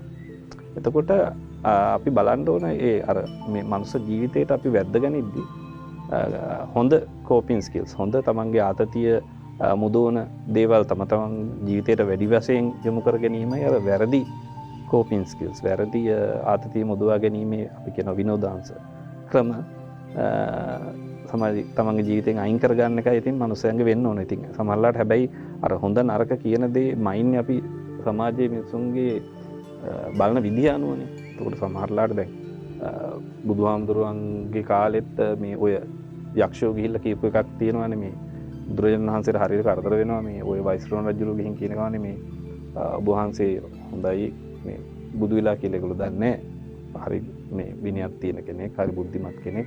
ඒ වුණාට මේ ඔබ වහන්සේ තැන තැන කී යනවානේ මේ අර පස් මේ පිනවන්න එපා කියලා. කාමයේ වර්ධව හැසිරෙන්න එපා. මේම නච්ච ගීත වාදිතේ මේවා දෙන්න එපා. ඒ වගේ ඒක හින්දා මේ අපේ යක්ෂයන්ට හරි ප්‍රශ්න ඇති වෙනවායි කියලා. කියන්නේ මිනිස්සු අර විඳින්න ආසාව සමහරවිට ඒගොල්ලෝ සතුටින් ඉන්නේ. එතකොට බුද්ධ ආගමේ සමහරවිට ඒකේ අනිත් පැත්ත කියන්නේ. හැබැයි අර මිනිස්සුන්ගේ ඒකට බාධා වෙන අවස්ථාවක් තියෙනවා. එතකොට මම කියන්නේ ඉතින් අර මේ සමාජය තුල අපි දකින හැම දෙපැත්ත මිනිස්සු සතුටු වෙලා පිනවලා මානසික සුවය ලබන අය තියෙනවා. ඉතින් මේ දෙක තුල අපි දැනගන්න ඕන කොයි එකෙන්ද මානසික සුවය ළඟා කරගන්න කියලා. එතකොට ඔය පන්සලට එන්නේ නැති අනිත් පිරිස වෙන වෙන පුරුදු වලින් වෙන වෙන තැන්වල සහනයන් ලබනවා වෙන්න පුළුවන්. වෙන වෙන ආකාරවලින්. ඉතින් ඒ පිරිසත් අපිට පන්සලටම ගෙන්න ගන්නවද, පන්සලට තුලට ආකර්ෂණය කර ගන්නවද? සහ මේ ඇත්තම දහම අහන්න එන පිරිසද මේ ඉන්නේ උතන්ට වෙන කාන්තාවන් පවා කියන එකත් අපි ටිකක් බුද්ධිමත්ව හිතන්න ඕන. වෛද්‍යතුමනි අපි කතා කරන්නට ඕනේ මේ කාරණාව. දැන් ඔය කියන මේ සිද්ධිය නිසා විශේෂයෙන්ම මේ වැඩි පිරිසක් මෙහෙම පන්සලට කේන්ද්‍රගත වීම නිසා පවුලේ යම් වගකීම් යම් කරුණු කාරණාවන් මගහැරිලා තව අලුත් ප්‍රශ්න නිර්මාණය වීමක් වැනි දේවල් සිද්ධ වෙන්න පුළුවන් නේද? ඔව්, ඇත්තටම. තිබෙන නැඹුරුතාවය. ඒ වගේ දේවල් ඉතින් අපි වෛද්‍ය වෘත්තියේ නියුක්ත වෙද්දී සමාජය තුළ දකිනවා. දැන් එක උදාහරණයක් කිව්වට කමක් නැහැ මම හිතන්නේ හඳුනන්නේ. අපි දැක්ක දෙයක් තිබ්බා එක මම එක උදාහරණයක් යම් මැදිවියේ පුද්ගලයෙක් පිරිමි කෙනෙක් සමලිංගික ඇසුරකට යොමු වෙලා තිබ්බා. අවාසනාවකට තමන්ගේ මැදිවියේ අම්මා ඒ තමයි ඔහුගේ බිරිඳ තමන්ගේ දුව විවාහ කර දුන්නට පස්සේ දැන් ඉතින් අර අනේ ඕන් නැහෙනි කියන තත්ත්වෙට සැමියාව ඉවත් කරලා තිබ්බ නිසා සැමියාගේ තිබ්බ අර ලිංගික පීඩනය පිට කරගන්න බැරි කමට එයාට අවස්ථාව ලැබිච්ච එයාගේ පෞරුෂත්වයක් තිබිලා නැහැ මට පේන්නේ වෙන කාන්තාවකට යමු වෙනවා. ඉතින් අර මේ අසරණ වෙලා සමලිංගික ඇසුරකට යමු වෙලා HIV බෝ වෙලා ඇවිල්ලා තිබ්බ අපේ මේ සමාජ රෝග සායනයට. ඉතින් අර ඒක ලොකු ඛේදවාචකයක්. ඉතින් අර නොසලකා හැරීම නිසා මොකද තමන්ගේ පවුල තුල ඒ මනුස්සයාට ලැබුණා නම් ඒ වගේ අවාසනාවන්ත සිද්ධියක් අත් වෙන්නේ නැහැ. දැන් ওই එක උදාහරණයක් මම කිව්වේ. ඉතින් ওই දෙයම වෙන්න පුළුවන් සමහරවිට ඒ තමන්ගේ සැමියා බිරිඳ බිරිඳ සැමියාට එතකොට ඒ පවුල තුල යම් යම් ප්‍රශ්න ඇති වෙන්න පුළුවන්. ඒ අර ප්‍රශ්නේ අර අපි හාමුදුරුවෝ කිව්වා වගේ ධර්මය හොයන්නේ යනවා සමහරවිට ගිහි ජීවිතය තුල ඉඳගෙන ඕනවට වඩා. හොයන්නේ යනවා කියලා කිව්වට ඇත්තටම අර හාමුදුරුවෝ වගේ ඇත්තටම මේක හිතේ නැහැ. ඉතින් ඒ වුණාට අර ඇත්තටම ගිහි ජීවිතය අසාර්ථක කරගන්න ඉඩ තියෙනවා සමහරවිට අනවශ්‍ය විදිහට ධර්මයට යනවා කියලා ගිහිල්ලා අර වෙන අරමුණකින් ගිහිල්ලා අර ඔහි එතන කාලයක ආදැමීම තුලින් සමතුලිතව පවත්වා ගැනීමත් තමයි අපි බලාපොරොත්තු වෙන්න ඕන මිනිස්සුන්ගෙන් නේද? මේ මොහොත තුල නැත්තම් තමන්ගේ වගකීම් සමාජීය සෞඛ්‍ය මං කිව්වේ සමාජීය සෞඛ්‍ය කියන්නේ තමන්ගේ සමාජීය යුතුකම් කොටසක් තියෙනවනේ. දැන් බිරිඳක් වශයෙන් අම්මා කෙනෙක් වශයෙන් ඔය අපි කතා කරන කාන්තාවන්ට ඒ වගකීම් මගහැරලා යනවා. ඒ වගකීම් පැහැර හරින්න කියලා මේ දේවල් වලට යමු වෙනවා සමහරවිට අර වගේ ප්‍රශ්න ගැටලුකාරී අවස්ථා නැති වෙන්න පුළුවන්. ඉතින් මේ දේවල් ඇති කරගන්න නැතුව කොහොමද මේ මානසික සුවය ළඟා කරගන්න කියන එක තමයි අපි ගොඩාක් සැලකිලිමත් විය යුතු. මොකෝ මේ සමාජය තුළ තවත් ප්‍රශ්න ඇති කර ගැනීමට දහමට යමු වෙන්න පන්සලට යන එකේ තුලින් ඇති වෙනවා නම් එතරම් ප්‍රශ්නයක් ඇති වෙනවා. ඒකෙන් කියන්නේ මේක මම වැරදි දෙයක් කියලා. අපි මේ හැමදේම තුලිතව තියාගන්න ඕන. ඉතින් මේ සමතුලිතතාවය ආරක්ෂා කරගන්න එක තමයි වැදගත් වෙන්නේ. අර කෙනෙක් ආධ්‍යාත්මික පැත්තේ අන්තයටම යනවා. තව කෙනෙක් ආධ්‍යාත්මික පැත්ත නෙවෙයි වෙනත් ලෞකික දේවල් වල අන්තයටම යනවා. මෙහෙම ගියාම ඊට පස්සේ වෙන ගැටලුව පිළිබඳව තමයි අපේ පින්වත් ස්වාමීන් වහන්සේත් ගරු වෛද්‍යතුමත් පැහැදිලි කරලා තියෙන්නේ. අපි විරාමයකට යනවා. හම්දුරනේ මේ විරාමයකට ගිහින් ඇවිත් අපි නැවතත් කතාව ආරම්භ කරමු.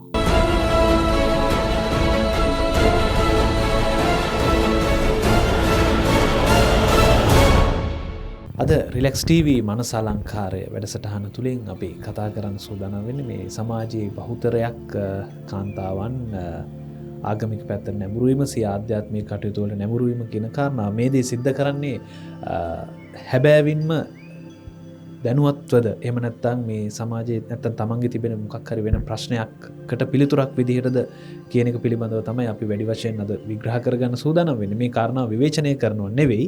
අපි මේ කාරණාව වඩාත් විග්‍රහ කරගනිමින් නිවැරදි සිහියෙන් යුතුව අපි හැබෑම අවබෝධයකින් යුතුව මේ ගමනට යන්න අවශ්‍ය මගහසර විවර කර ගැනීම තමයි මේ වැඩසටහන තුළින් අද සිද්ධ කරන්නේ. ඉතින් අපිත් එක්ක අද සම්බන්ධ වෙන්නේ කළුබෝවිල ආනන්ද ස්වාමින් වහන්සේ සමග වෛද්‍ය සුසිත් රුවන් වෛද්‍යතුමන්.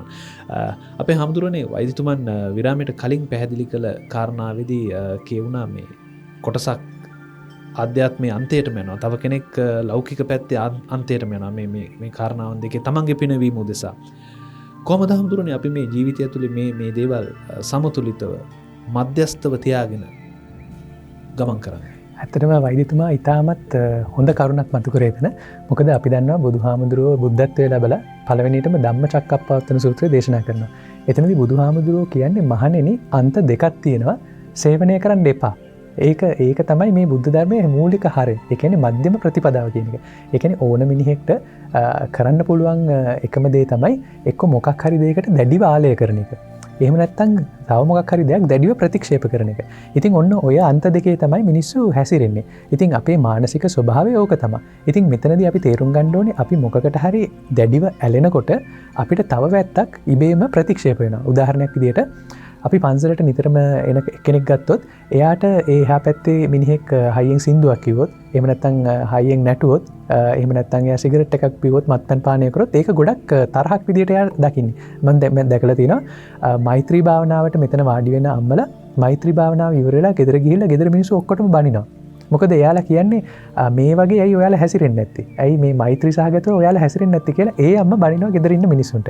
ඉතින් මෙතනදී අපිට තේරෙන්නේ අපිට මේ ලෝකයේ හැටි තමයි අපිට හැමතිස්සෙම අහුවෙන්නේ එක පැත්තයි. ඒ පැත්ත අහුවෙනකොට ඉබේම තවත් පැත්තක් අපේ පස්සෙන් එනවා. හරියට අර කරත්තේ මේ ගොනාගේ පිටිපස්සෙන් එනවා වගේ එහෙම නැත්නම් මිනිහාගේ පස්සෙන් හෙවණැල්ල එනවා වගේ අපි මේ ලෝකේ මොකක් හරි සතුටු වෙන්න අල්ලනකොට දුකත් ඒක පස්සෙන් වෙනවා. අපි මොකක් හරි දෙයක් ලෝකේ ප්‍රතික්ෂේප කරන්න යනකොට ඊට අදාළ කරුණු කාරණාත් ඒක පිටිපස්සෙන් වෙනවා. ඉතින් මේ අන්ත දෙකට නොවැටීම තමයි මේ බුද්ධාගමේ තියෙන මූලික අදහස. ඉතින් අපි ඉන්නේ මොන අන්තයේද කියලා දැන ගැනීම තමයි මේ සතිය උපයෝගී කරන් බුදුහාමුදුරුවෝ අපිට දේශනා කළා තියෙන්නේ තමන් ඉන්නේ කොතනද කියලා දැනගන්න. අපි හිතමුකෝ දැන් අපි හිර වෙලා ඉන්නවා කැලෑවක. අපිට යන්න ඕනේ කොයි හරි කොළඹට කැලෑවින්ද. ඉතින් අපි කැලෑවින්දලා උතුරු පැත්තට යනවා. ඒක හරියනවා අපි යාල කැලෑවේ හිටියන. යාල ඉඳලා උතුරු පැත්තේ තමයි කොළඹ තියෙන්නේ. හැබැයි අපි විල්පත්තු කැලෑවේ හිටියොත් උතුරු පැත්තට ගියාම වෙන පැත්තකට යන්න වෙන්නේ. ඉතින් අපි මූලිකවම දැනගන්න ඕනේ අපි ඉන්නේ කොතනද කියන එකෙන් මම අදහස් කරන්නේ අපේ මනස වැඩ කරන්නේ එක්තරා පැත්තකට ඇයි කියන ප්‍රශ්නේ නගන එක. ඉතින් නැවතත් මම ඒක ගත්තොත් අර වෛද්‍යතුමා කලින් කිව්වා වගේ පන්සලට නිතරම එන කට්ටිය මට හම්බ වෙලා තිනවා. සමහරු රහත් වෙලා එනවා. සමහරු සෝවන් වෙලා එනවා. හැබැයි මේ සෝවන් වෙච්ච රහත් වෙච්ච අම්මට තියෙන ප්‍රශ්නේ එයාගේ ගෙදර ඉන්න මහත්තයා එයාට හරියට සලකන්නේ නැති එක. ඒ කියන්නේ රහත් වහන්සේ කෙනෙක්ට අවශ්‍ය විදියට ඒ සලකන්නේ නැති එක. ඉතින් මේ වගේ කරුණු නිසා මම දැකලා තියෙනවා සමහරලාට ගොඩක් මේ පවුල් අවුල් වෙනවා. ඒත් එක්කම දැන් මම දැකලා තියෙනවා මේ සමහර මෑණිවරු ඒ කට්ටිය මේ ධර්මය ආයුධයක් කරගන්නවා වෙන වෙන දේවල් වලට. උදාහරණයක් විදියට දැන් ලේලිට මොන හරි කියලා බනින්න ඕන නම් ඒකට තියෙන ලේසිම ක්‍රමයක් මම දැකලා තියෙනවා මේ අම්මලා කරන දසසිල් මාතාවක් වෙන එක. මොකද දසසිල් මාතාවකට කාටවත් මුකුත් කියන්න බෑ. අපි ඒක සංස්කෘතිකව ඒක කරන ගරුසරුව කරනවා. නමුත් මේ ගරුසරුවට මුවා වෙලා ඒක ආයුධයක් කරගෙන මම දැකලා තියෙනවා වටේ ඉන්න මිනිස්සු තලා පෙලන්න ඒක ආයුධයක් කරගන්නවා කියලා. ඉතින් මම නැවතත් මේක කියන්නේ මේකේ හරි වැරදි අර්ථය ඉතාමත් වැදගත්. අර වෛද්‍යතුමා මතු කරා වගේ මේ සමාජයේ හරි සහ වැරදි කියන දෙපැත්තක් තියෙනවා. පන්සිල් රකින්න එක සිල් රකින්න එක පොයි දවසට හොඳයි තැබෑරුමක ගිහිල්ලා බොනවට වඩා. නමුත් ඒත් එක්කම අපි මේක ඊට වඩා ටිකක් ඔබ්බට ගිහිල්ලා බලන්න ඕනේ. මේ හරි සහ වැරදි කියන තැනින් ඔබ්බට ගිහිල්ලා මේක එහෙම හරි වැරදි විදියකට ලඝු කරන්නේ නැතුව මම යම්කිසි දෙයක් කරන්නේ ඇයි කියන දේ. ඒ කියන්නේ මගේ ඇතුලෙන් මට ඇත්තටම අවශ්‍ය මොකක්ද කියන එක. ඉතින් මම අර කලින් කියාගෙන ගියා වගේ අපි මේ අම්මලගෙන් මම අහන ප්‍රශ්නේ අම්මලට ඇත්තටම මොකක්ද ඕනේ? අම්මලා කියන්නේ මට නිවන තමයි අනිවාර්යයෙන්ම ඕනේ. ඔක අපි බුද්ධ ආගමේ නෙවෙයි ක්‍රිස්තියානි ආගමෙන් ඇහුවත් අපිට ඒ අම්මා කෙනෙක් කියයි ඒ වයසට ආපුවම මට දෙන ස්වර්ගයට යන එක තමයි මට තියෙන උපරිම වුමනාව. වෙන මොකුත් මට ඕනේ නැහැ. නමුත් අපිට තේරෙනවා එයාලට මේ බුද්ධ ධර්මය හදාරන්න දවසේ වෙලාව නැහැ. ඉතින් වෙලාව නැත්තේ ඇයි කියලා බැලුවොත් එයාලා එක එක වැඩවලට නියුතු වෙලා ඉන්නවා. මේ ළමයි බලා ගන්න වැඩ, මුණුබුරන් බලා ගන්න වැඩවලට. ඉතින් මම කියන්න යෝජනා කරන්න කැමති වෙලාව නැහැ කියන එක ඇත්තටම හරි කතාවක් නෙමෙයි. මිනිහෙක්ට වෙලාව නෙවෙයි නැත්තේ මිනිහෙක්ට නැති උවමනාව. උවමනාව තියෙනවා නම් වෙලාව අපිට හැදෙනවා. ඉතින් තව දුරටත් මම යෝජනා කරන්න කැමති මිනිහෙක්ට නැති උවමනාවක් නෙවෙයි. මිනිහෙක්ට ඇත්තටම කිව්වොත් ඒක ෂුවර් නෑ. ඒ කියන්නේ නිවන කියන එක ගැන කිසිම විශ්වාසයක් නෑ. ඔහුගේ ගැඹුරින් එන ශ්‍රද්ධාවක් ඒ පිළිබඳ පිහිටලා නැහැ.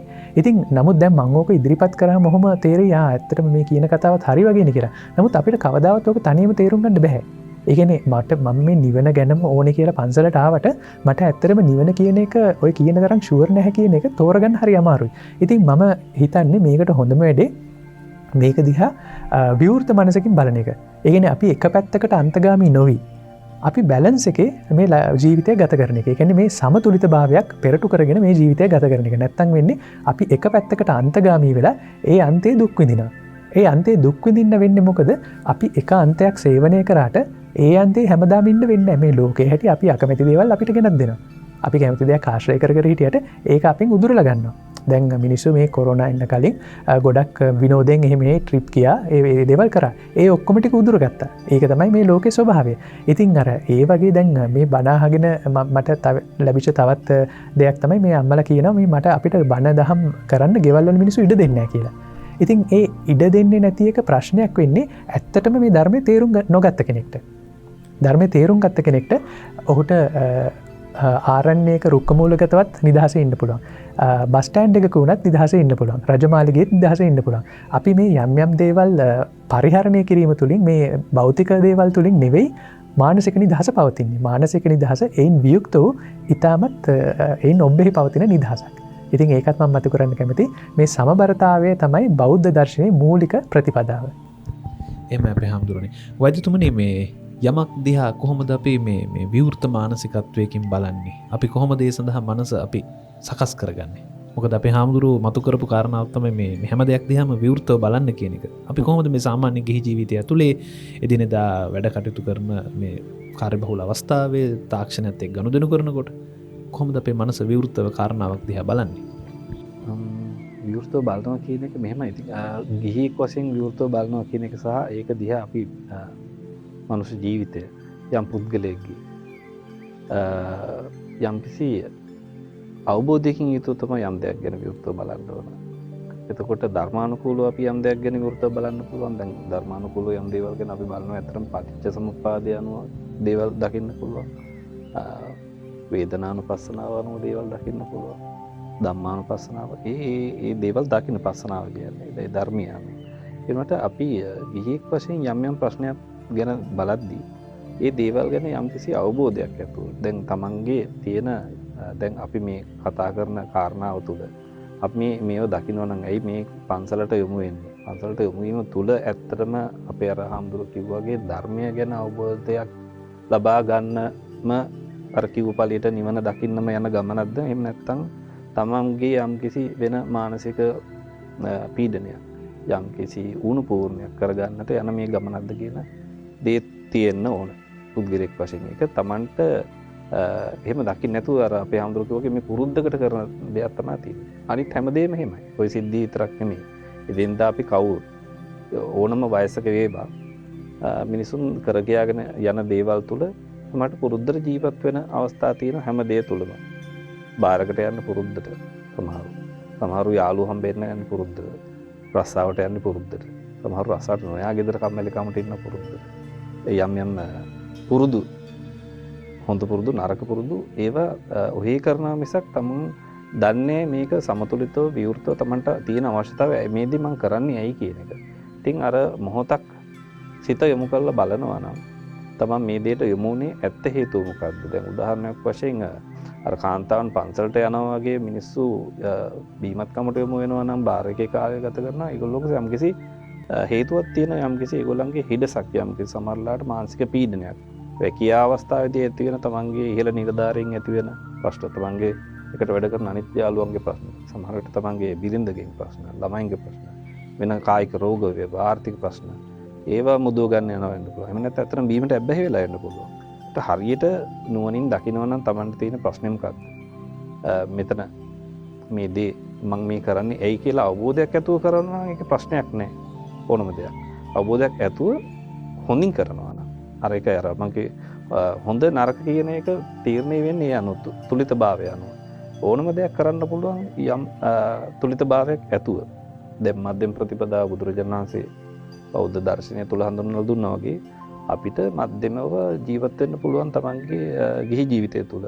හැබැයි අපි බලන්න ඕන අපි මේ කරන ක්‍රියාවලිය තමන්ට සුදුසු දෙයක්ද නොසුදුසු දෙයක්ද? මේ දේ කරනවා නම් මම කරන්නේ ඇයි කියලා දැනගෙන ඒ දේ උපරිම වශයෙන් තමන්ගේ බලාපොරොත්තු වෙච්ච හොඳ අරමුණට තමන්ගේ අපි කියන ගිහි ජීවිතේ පැවැත්මට කරන්න. දැන් ඔය සමාජයේ අපි වෙන වයසක් ගමු. දැන් මේ වයසම කතා කරාම උදාහරණයක් තේරෙන්නේ නැති වෙන්න පුළුවන්. පුරුද්ද ටියුෂන් යනවා හැමෝම. පොඩි ළමයි.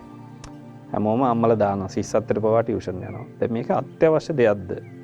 සමහරට දැන් ඉගෙන ගන්න දක්ෂ ළමයට ටියුෂන් දෙනවා. එතකොට මේ දක්ෂ ළමයාගේ දක්ෂතාවයෙන් ඇති වැඩේ මොකද්ද? දැන් දක්ෂතාවයේ අඩු කෙනාව තමයි අපි ඇත්තටම යම් කිසි දෙයකට පුරුදු කරන්න ඕන. හිතන්නකෝ දැන් ගස් නගින්න පුළුවන් කෙනෙක්ට අපි ගස් නගින්න කියලා දෙන්න ඕනේ නේද? එතකොට ඒක අන්තික අපි දැනගන්න ඕනේ දැන් දර මාළුවට ගස් නගින්න උගන්නලා ඇති වැඩකුත් නැහැ. කොච්චර කරත්. එතකොට ඒ දේවල් අනිත් වගේ අපි දෙමාපියන් වශයෙන් දරුවන්ට දේවල් පුරුදු කරලා තමන්ගේ අරමුණු. දැන් හිතන්නකෝ ගිහි ජීවිතයේදී ওই අරමුණු ළඟා කරගන්න ඉද්දි තමන් අර අවබෝධයකින් තොරව යම් දේවල් ළඟා කරගන්නවා. භෞතික සැප සම්පත්, එදිනදා ගන්න තීරණ, මේ දේවල් තුළින් ප්‍රශ්න ඇති කරගන්නවා අර අවබෝධයකින් තොරව ළඟා කරගෙන මම මේ පොදුවේ කතා කරන්නේ මේක උදාහරණ දක්වනට වඩා ඉතින් අර අවබෝධයකින් දැකීම තුළින් තමයි මේ දේවල් විසඳ ගන්න පුළුවන් කියන දේ තමයි මම මතු කරන්න කැමතියි.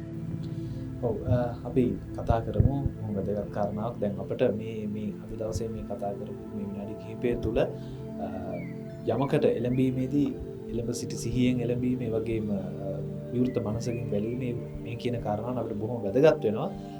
අපේ ආධ්‍යාත්මික නැඹුරුව හැබෑවටම ආධ්‍යාත්මික නැඹුරුවක්ද නැත්නම් අපේ මොන හරි තිබෙන ප්‍රශ්නයකින් අපි ගැලවෙන්න කරන තවත් එක් ක්‍රියාවක්ද කියන එක ඔබට හිතන්නට ඉඩ අවකාශය තිබෙනවා මේ වැඩසටහන තුලින් රිලැක්ස් ටීවී මනසාලංකාරය තුලින්.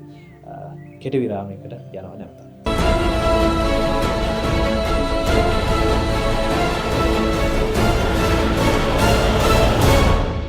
හොඳයි අද රිලැක්ස් ටීවී මනසාලංකාරය වැඩසටහනේ පළමු වැඩසටහන. අපි මේ වැඩසටහන තුලින් කතා කරනවා මානසික කාරණාවන් අපි කොහොමද අපේ ජීවිතය සාර්ථක කරගන්නට මේ දේවල් උදව් කරගන්නේ කියන එක.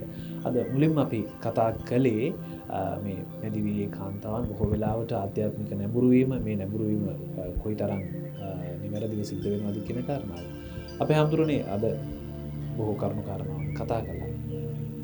අපි මොකද්ද කරන්න ඕනේ? කියන්නේ මේ නැඹුරු වීම අපි සත්‍ය වශයෙන්ම සිද්ධ කරනවා නම් බුදුන් වහන්සේ දේශනා කළ තියෙන මාර්ගය අනුව අපි කොහොමද මේ ආධ්‍යාත්මික නැඹුරු වීම හරියටම නිවැරදිව සත්‍ය වශයෙන්ම කරන්නේ?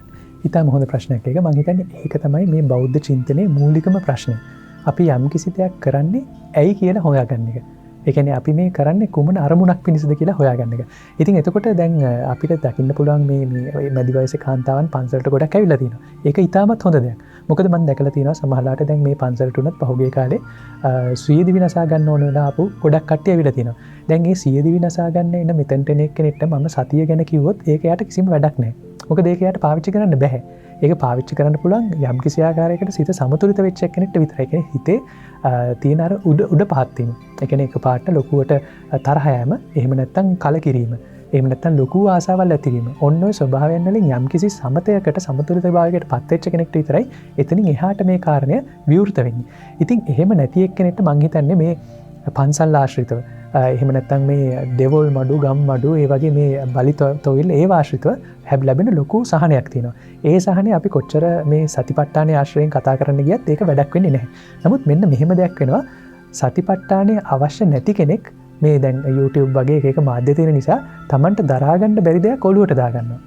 ඉතින් ඒ දරා ගන්න බැරි දේ ඔලුවට දාගෙන ඒකෙන්ම තවත් පශ්චාත්තාපයට එහෙම නැත්නම් මේ ආතතියටපත් වෙනවා. ඉතින් මෙතන ඉතාමත් වැදගත් මේ හැම දර්ශනයක් ගුරුවරයෙක් එක්ක කරන එක තමයි වඩා සුදුසු. ඉතින් එතනදී අපි දැනගන්න ඕනේ මේ ගුරුවරයාටත් ඇත්තට මේ ගුරුහරුකම දෙන්න තරම් මිනිස්සුන්ගේ හිත තේරෙනවද කියලා. මිනිස්සුන්ගේ හිත තේරුම් ගන්න කලින් අපි තමන්ගේ හිත තේරුම් ගන්න ඕනේ. දැන් මට මගේ හිත තේරෙන්නේ නැතුව මං හිත ගැන කොච්චර දේශනා කරත් පොතකින් බලාගෙන ඒකේ වැඩක් වෙන්නේ නැහැ. මොකද මම දැනගන්න ඕනේ මේ හිත වැඩ කරන යාන්ත්‍රණය මම අත්දකින්න නැතුව ඒක ගැන මම තර්කානුකූලවවත් එහෙම නැත්නම් තියොරිටිකලිවත් කතා කරාට ඒකේ ඇති වැඩක් වෙන්නේ නැහැ. ඉතින් මේ මෙතෙන්ට පන්සලට එන කට්ටිය දැනගන්න ඕනේ අපි මේ එන්නේ මොකද කියන එක තමන්ගේ හිතින්ම විමසලා බලලා මේ සතිමත්ව එහෙම නැත්නම් මේ කාරණේ නිතරම විමසමින් මොකක් හරි ධර්මානුකූලව හරි කිසියම් ආකාරයකින් විමසමින් ඒක යෙදෙන්න. ඒත් එක්කම දැන් පන්සලට එන්නේ නැති කට්ටියක් ඉන්නවා. ඒ කට්ටිය පන්සලට එන්නේ නැත්තේ ඇයි? ඒ කට්ටියට මේ බලාපොරොත්තු වෙන සහනය මෙතනින් හම්බ වෙන්නේ නැද්ද?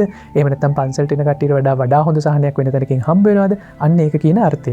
ඉතින් මේක නැවතත් අපි ඉතාමත් විවෘත මනසකින් යුතුව බලන්න ඕනේ තමන් මේ වෙලාවේ ඉන්නේ බාරකේ නම්. එහෙම නැත්නම් තමන් මේ වෙලාවේ ඉන්නේ පන්සලේ නම්. ඇත්තටම ඇයි අපි පන්සලේ ඉන්නේ? ඇත්තටම ඇයි අපි මේ බාරකේ ඉන්නේ? අපේ මොන අඩුව වහගන්නද අපි මේ මෙතෙන්ට ඇවිල්ලා ඉන්නේ? ඉතින් අන්න ඒක ගැන කරන අධ්‍යයනය ධර්මානුකූල මාර්ගයක්. ඒකට ඉන්න තැනට වඩා මේ කරන අධ්‍යයනය තමයි වැදගත්. මොකද එහෙම කිව්වොත් අපි අහලා තියෙනවා බුද්ධ චරිතයේ බුද්ධ ශාසනයේ එනවා එක චරිතයක් සරික්කාණි කියලා. ඉතින් මේ සරික්කාණි කියන චරිතය ඊටමත් මේ සන්තෝෂයෙන් හීනාවෙන් යුතුව මේ තැන වැටි බීඩ වැටිලා ඉන්න චරිතයක්. නමුත් ඔහු එක්තරා වෙලාවක මේ සෝවන් කියන දේ ලබා ගන්නවා. සෝවන් තත්ත්වයටපත් වෙනවා. ඒත් එක්කම අපි දන්නවා මේ සැරියුත් මොග්ගල්ලාන කියන මේ මහ තෙරවරුන් කලින් කෝලිය උපතිස්ස කියන යාළුවෝ දෙන්නෙක් විදියට ඉන්නේ. ඉතින් මේ දෙන්න ගිරග්ග සමජ්ජ කියන උත්සවයට යන්නේ. තව විදිහකට මේ කාලේ විදිහට කිව්වොත් නයිට් ක්ලබ් එකක ඉඳලා එළියට බහින ළමයි දෙන්නෙක්. නමුත් ඒ දෙන්නට මේ බුද්ධ ශාසනයේ තියෙන ගැඹුර වටහා ගන්න අමාරු නැහැ. ඉතින් මෙතනදී අපි දැනගන්න ඕනේ මේ සිල්වත් ජීවත් වෙන එක ඉතාමත් වැදගත්. ඒත් එක්කම අසිල්වත්ව ජීවත් වෙන මිනිසුත් මේ ලෝකේ ඉන්නවා. ඉතින් මේ කොයි කොට්ටාශේ හිටියත් තමන් ගැන දැනුවත් වීම තමයි වඩා උසස් කියලා බුදුහාමුදුරුවෝ දේශනා කරලා තියෙනවා. ඒ කියන්නේ තමන් ඉන්න තැන මොකක් වුණත් තමන් ගැන තියෙන අවබෝධය වැඩි මිනිහා තමයි වඩා උසස්. ඉතින් මම ඒකට තව එකම උදාහරණයක් කියන්නම්. අපි දැන් අහලා තියෙනවා මනෝ පුබ්බංග මාදම්මා මනෝසෙට්ටා මනෝමය. ඒ කියන්නේ මේ මනස මූලික කරගෙන යන එකක් කියලා. ඉතින් පරණ උදාහරණයක් ගන්නතු අපි අලුත් උදාහරණයක් ගමු. අපි ගත්තොත් ලොකු කන්ටේනරයක්. මේ කන්ටේනරේ ලොකු පෙට්ටියක් තියෙනවා. මේකේ රෝද ගණනාවක් තියෙනවා. හැබැයි මේ කන්ටේනරේ හසුරුවන්නේ මේ සුක්කානම. සුක්කානමෙන් තමයි කන්ටේනරේ හසුරුවන්නේ. ඉතින් මේ සුක්කානම කැරකෙන පැත්තට තමයි ඊටු රෝද ටික යන්නේ. හැබැයි එහෙම කියලා සුක්කානමක් විතරක් තිබුණට එහෙම කන්ටේනර් එකට යන්නත් බෑ. රෝදත් ඕනේ. ඉතින් මෙතනදී අපි තේරුම් ගන්න ඕනේ මේ මනස තමයි මූලික වෙන්නේ. නමුත් මනස මූලික වුණාට ශරීරය, සමාජය මේ ඔක්කොම අර කන්ටේනරේ රෝද ටික වගේ, පෙට්ටිය වගේ ඒ ටික ඔක්කොම එකට බැඳිලා තියෙනවා. අපිට ඒවෙන් ස්වායත්තව ජීවත් වෙන්න බෑ. ඉතින් අපි වෛද්‍යතුමා කිව්වා වගේ අපි මෙතනදී හොයාගන්න ඕනේ මේ සමතුලිතභාවය සහ මේ තමන් හරියටම කරන්නේ මොකද්ද කියන පිළිවෙල දැනුවත් භාවය. අන්නේ සතිය ලබා ගන්න කියන අදහස තමයි මට හැමෝටම දෙන්න තියෙන්නේ. ඔව් මම මේ අහන්න කැමති හාමුදුරුවන්ගෙන් අර දැන් ගොඩක් අය අවබෝධයකින් තොරව දැන් ඔය අභිධර්මය ගැන එහෙම හරි ගැඹුරින් හොයන්න යනවා. මම බුද්ධ ආගමට ආසයි, බුද්ධ ආගමට මගේ ගිහි ජීවිතේ පවා කැප කරලා අභිධර්මය හරි ගැඹුරේ සමහරලාට ඒක තේරුම් ගන්න තරම් බුද්ධියකුත් නැහැ. ඒත් හොයාගෙන යනවා සමහරලාට ඒක අවබෝධ කරගත්ත කියලා ඇති වැඩකුත් නැහැ. වගේ දෙයක් ගොඩක් සමාජය තුළින් සමහරු යනවා මේ කිසිම අරමුණකින් තොරව. ඒක ඇත්තටම බුද්ධ ආගම තුළින් ඇත්තම නිර්වාණය අවබෝධයට අවශ්‍යද නැද්ද කියන අවබෝධයකින් තොරව.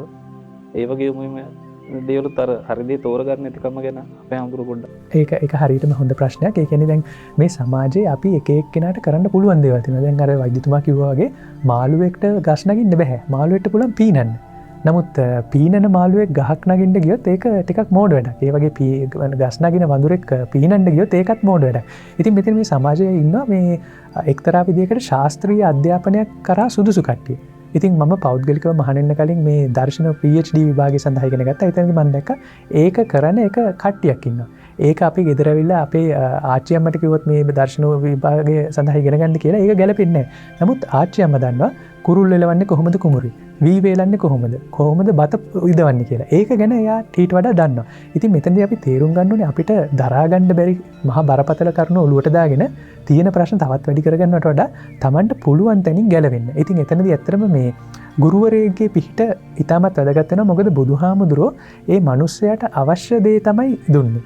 ඒ කියන්නේ දැන් එයාට අවශ්‍ය මේ වෙලාවේ පැනඩෝල් පෙත්තන්න ඊට වඩා බරපතල වැඩි ඉන්ජෙක්ෂන් එකක් ගහන්න ගියේ නැහැ.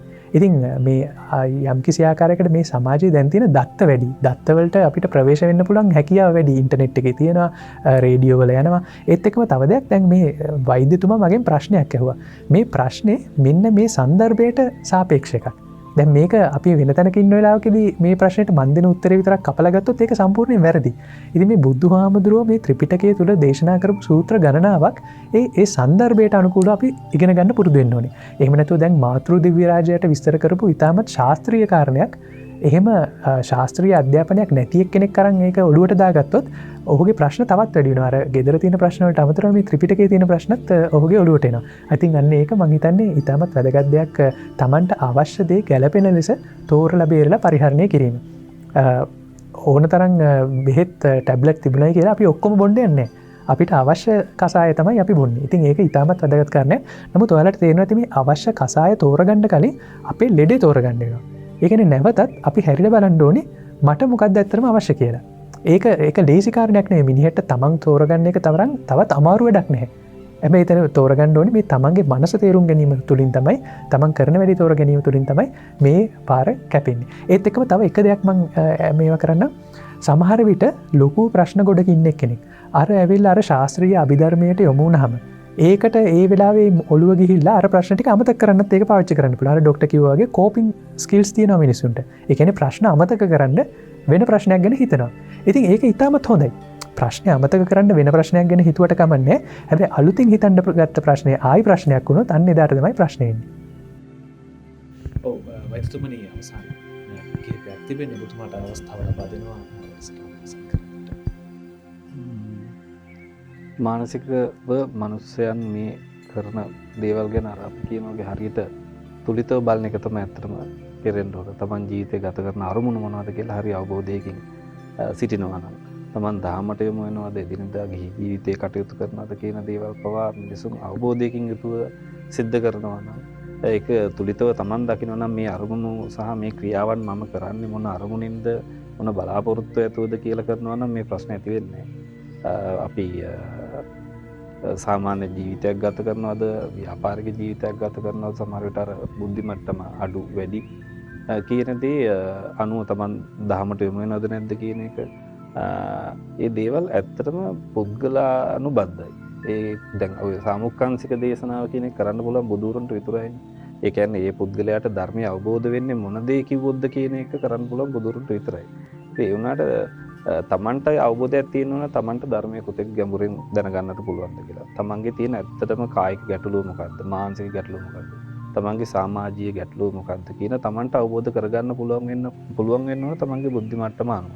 එහෙම නැත්නම් අර අපේ ආම්දුරුතුමගේ ගුරුවරයෙක් අනුශාසකයෙක් වෙත යොමු වෙලා. දැන් අපි වෛද්‍යවරු ගාවට එනවා ලෙඩ දන්නේ නැති ඉන්නවනේ වෛද්‍යවරු ගාවට එන්නේ.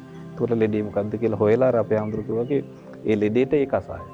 අර අන්තික බඩගින්න ඉන්න මනුස්සයට බණ කියන්නෙත් නැහැනේ අපි. එතකොට අර ප්‍රතිගත පිසාම්දුරුවන්ගේ තුවාල වලට බුදුරජාණන් වහන්සේ අවශ්‍ය ප්‍රතිකාර කරලා ඒ තුවාල සුද්ධ කරලා බෙහෙත් දාලා තමයි මම හිතන්නේ ධර්ම දේශනා කරේ. ඉතින් ඒ වගේ අපිත් දැනගන්න ඕන අපේ මේ මොහොතේ අපේ ශරීරයට මනසට අවශ්‍ය දේ මොකක්ද? අපි කරන දේ අතරම උමනාවෙන් කරන දෙයක්ද?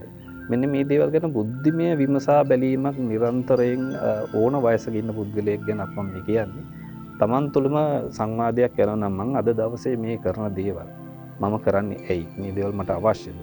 මේවා ගැන තමන්ම විමර්ශනයක යෙදෙනවා නම් තමන්ම ධර්මානුකූලව හෝ වේවා තමන්ගේ ආගම කුමක් හෝ වේවා එහෙම නැත්නම් පුද්ගලෙක් අරමුණු වේවා ඒ පුද්ගලානුබද්ධ අරමුණු අනුව මේ දේවල් යම්කිසි තුලිතභාවයක් පවත්වා ගන්න හෝ යම්කිසි ඉදිරි අරමුණකට කරනවාද කියන එක බුද්ධිමෙන් දැකලා කරන්න පුළුවන් නම් මම හිතන්නේ මේ සාර්ථක ජීවිතයක් ගත කරන්න පුළුවන් වෙනවා. ගිහියෙක් හෝ වේවා පැවිද්දෙක් හෝ වේවා කාට උනත් තමන්ගේ මනසේ තියෙන අරමුණු කරන එක ගැන හිතලා සිහියෙන් ඉදිරියට කරනවා නම් අන්න ඒ දේ තමයි අපි මම හිතන්නේ මේ වැඩසටහනත් අද ඉස්මතු කරන්න උත්සාහ කරේ.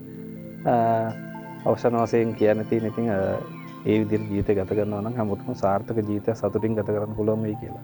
හොඳයි වෛද්‍යතුමනි අපේ හාමුදුරන්ටත් අවස්ථාව ලබා දෙනවා. අපේ හාමුදුරනේ අපි පණිවිඩයක් ලබා දෙමු අපේ ප්‍රේක්ෂක හිතවතුන්ට අපි කොහොමද අපේ මනස නිරවුල්ව තියාගෙන බුද්ධිමත්ව අපි ගන්න ඕනම තීරණයක් ගන්න කොහොමද කියන එක අපි කතා කරමු. හොඳයි. ඉතින් මෙතනදී මේක මම හිතන්නේ අද ගොඩක් කරුණු අපි සාකච්ඡා කරා. ඉතින් මේ සාකච්ඡාව ඇතුළත එක දෙයක් තේරෙනවා ඇති මේ අපේ තියෙන අසමතුලිතතාවයක් තියෙනවා. ඉම්බැලන්ස් එකක් තියෙනවා. ඉතින් මේ අසමතුලිතතාවය එන්න හේතුව මේ ලෝකයේ ස්වභාවය. අපිට හැමතිස්සෙම ලෝකේ එක පැත්තයි පේන්නේ. නමුත් ලෝකේ හැමතිස්සෙම පැති දෙකක් තියෙනවා. අපි බලාපොරොත්තු වෙලා හිටියට බලාපොරොත්තු කඩවීමත් ඒ ලෝකේ තවත් තියෙන පැත්තක්. ඉතින් මෙන්න මේ මොනවා හරි කරුණු නිසා මේ අසමතුලිතතාවයට පත්වෙච්ච මිනිසුන් පන්සල් වලට එනවා, පල්ලි වලට යනවා, ධර්මය හොයාගෙන යනවා. තව සමහර මිනිස්සු ඒ ධර්මයේ පැත්තට යන්නේ නැතුව බීමත් කමින් එහෙම නැත්නම් වෙන දේවල් කරන්න ඕන් පෙළඹෙනවා. සමහරට ඒක ක්‍රීඩාවක් වෙන්න පුළුවන්, මොකක් හරි අධික ලෙස ඇබ්බැහි වීමක් වෙන්න පුළුවන්. ඒ විදිහට යනවා. නමුත් මේ හැමතැනදීම අපි අද දවස් තුනෙන් මතු කරන්න හැදුවේ තමන් යම් කිසි දෙයක් කරන්නේ කුමන අරමුණක් පිණිසද කියන එක තමන්ම දැනුවත් වීම. ඒ දැනුවත් වීමට තමයි මේ සතිය කියන දේ තියෙන්නේ. නමුත් සතිය කියන දේ අපිට මෙතන දීර්ඝ ලෙස විස්තර කරන්න බෑ. නමුත් මේ එච්චර දුරට යන්නේ නැතුව මම යම් කිසි දෙයක් කරන්න මූලික වෙච්ච හේතුව මොකක්ද කියලා තමාගෙම විමසලා බලන්න. ඒත් එක්ක මේ ලෝකයේ තියෙන මේ දෙපැත්තම දැකලා සමතුලිතභාවයක් අත්පත් කරගන්න. අපි බයිසිකලයක් පදින්න ගියත් වම් පැත්තට වැඩි බර වෙන්නෙත් නැහැ, දකුණට වැඩි බර වෙන්නෙත් නැහැ. මධ්‍යස්ථව සමතුලිතතාවයක් යුතුව තමයි ජීවත් වෙන්නේ. ඉතින් ආගමික විදියටවත් එහෙම නැත්නම් බීමත්කම විදියටවත් කිසිම පැත්තකට අන්තගාමී නොවේ මේ සමතුලිතතාවය හැමෝ දිනාටම රැකගන්න කියලා මම ආශිර්වාද කරනවා. මේ හැම දිනම මේ සැහැල්ලු මනසකින් යුතුව මේ සමතුලිතතාවය අත්දකින්න. සබ්බේ සත්තා භවන්තු සුඛිතත්තා. එහෙමයි අපේ හාමුදුරුවනේ. ඉතින් අද රිලැක්ස් ටීවී මනසාලංකාරයේ වැඩසටහන තුලින් අපි කතා බහ කරමින් අවසන් කළේ මේ මැදිවයසේ කාන්තාවන් බොහෝ වෙලාවට මේ ආධ්‍යාත්මික නැඹුරුවීම පිළිබඳව ඒ නැඹුරුවීම කොයිතරම් දුරට අපි අපේ හදවතට එකඟව සිද්ධ කළාද, අපි අවබෝධයෙන් කළාද කියන කාරණාව ඔන්න ඔබට හිතන්න අවස්ථාව තිබෙනවා මේ වැඩසටහන අවසානයේදී. ඉතින් බෙහෙවින්ම ස්තුති වෙනවා වෛද්‍ය සුසිත්රුවන් වෛද්‍යතුමන්ට. ඒ වගේම අපේ ගෞරවනීය පින්වත් ස්වාමීන් වහන්සේ කළුබෝවිලානන්ද ස්වාමීන් වහන්සේට නමස්කාර පූර්වක ස්තුතිය පිරිනමනවා රිලැක්ස් ටීවී මනසාලංකාරයේ වැඩසටහනට වැඩම කිරීම නිමිත්තෙන්. බෙහෙවින් ස්තුතියි ආදරණීය ප්‍රේක්ෂක හිතවතුනි අපි යලිත් දවසක හමු වෙමු මනස අලංකාරයේ වැඩසටහනෙන් මනස අලංකාර කරගෙන අපි ජීවත් වෙන්නේ කොහොමද කියන එක කතා බහ කරන්නට. ඔබේ මනස අලංකාර කරන්නට රිලැක්ස් TV මැදිරියට වැඩමවා වදාළ කළුබෝවිල ආනන්ද ස්වාමීන් වහන්සේට নমස්කාර පූර්වක ස්තුතිය පිරිනමමින් ඔබ වහන්සේටත් දවසේ සමුදෙන ගමන් අපේ ගෞරවනීය ආරාධනෙන් රිලැක්ස් TV මැදිරියට පැමිණි ඔබේ මනස අලංකාරය කිරීම සඳහා වෛද්‍ය සුසිත් රුවන් මහතාටත් බෙහෙවින් ස්තුතිවන්ත වෙනවා. ඉතින් අපි යලිත් දවසක හමු වෙමු ඔබේ මනස අලංකාරය කිරීම සඳහා මේ මනස අලංකාරය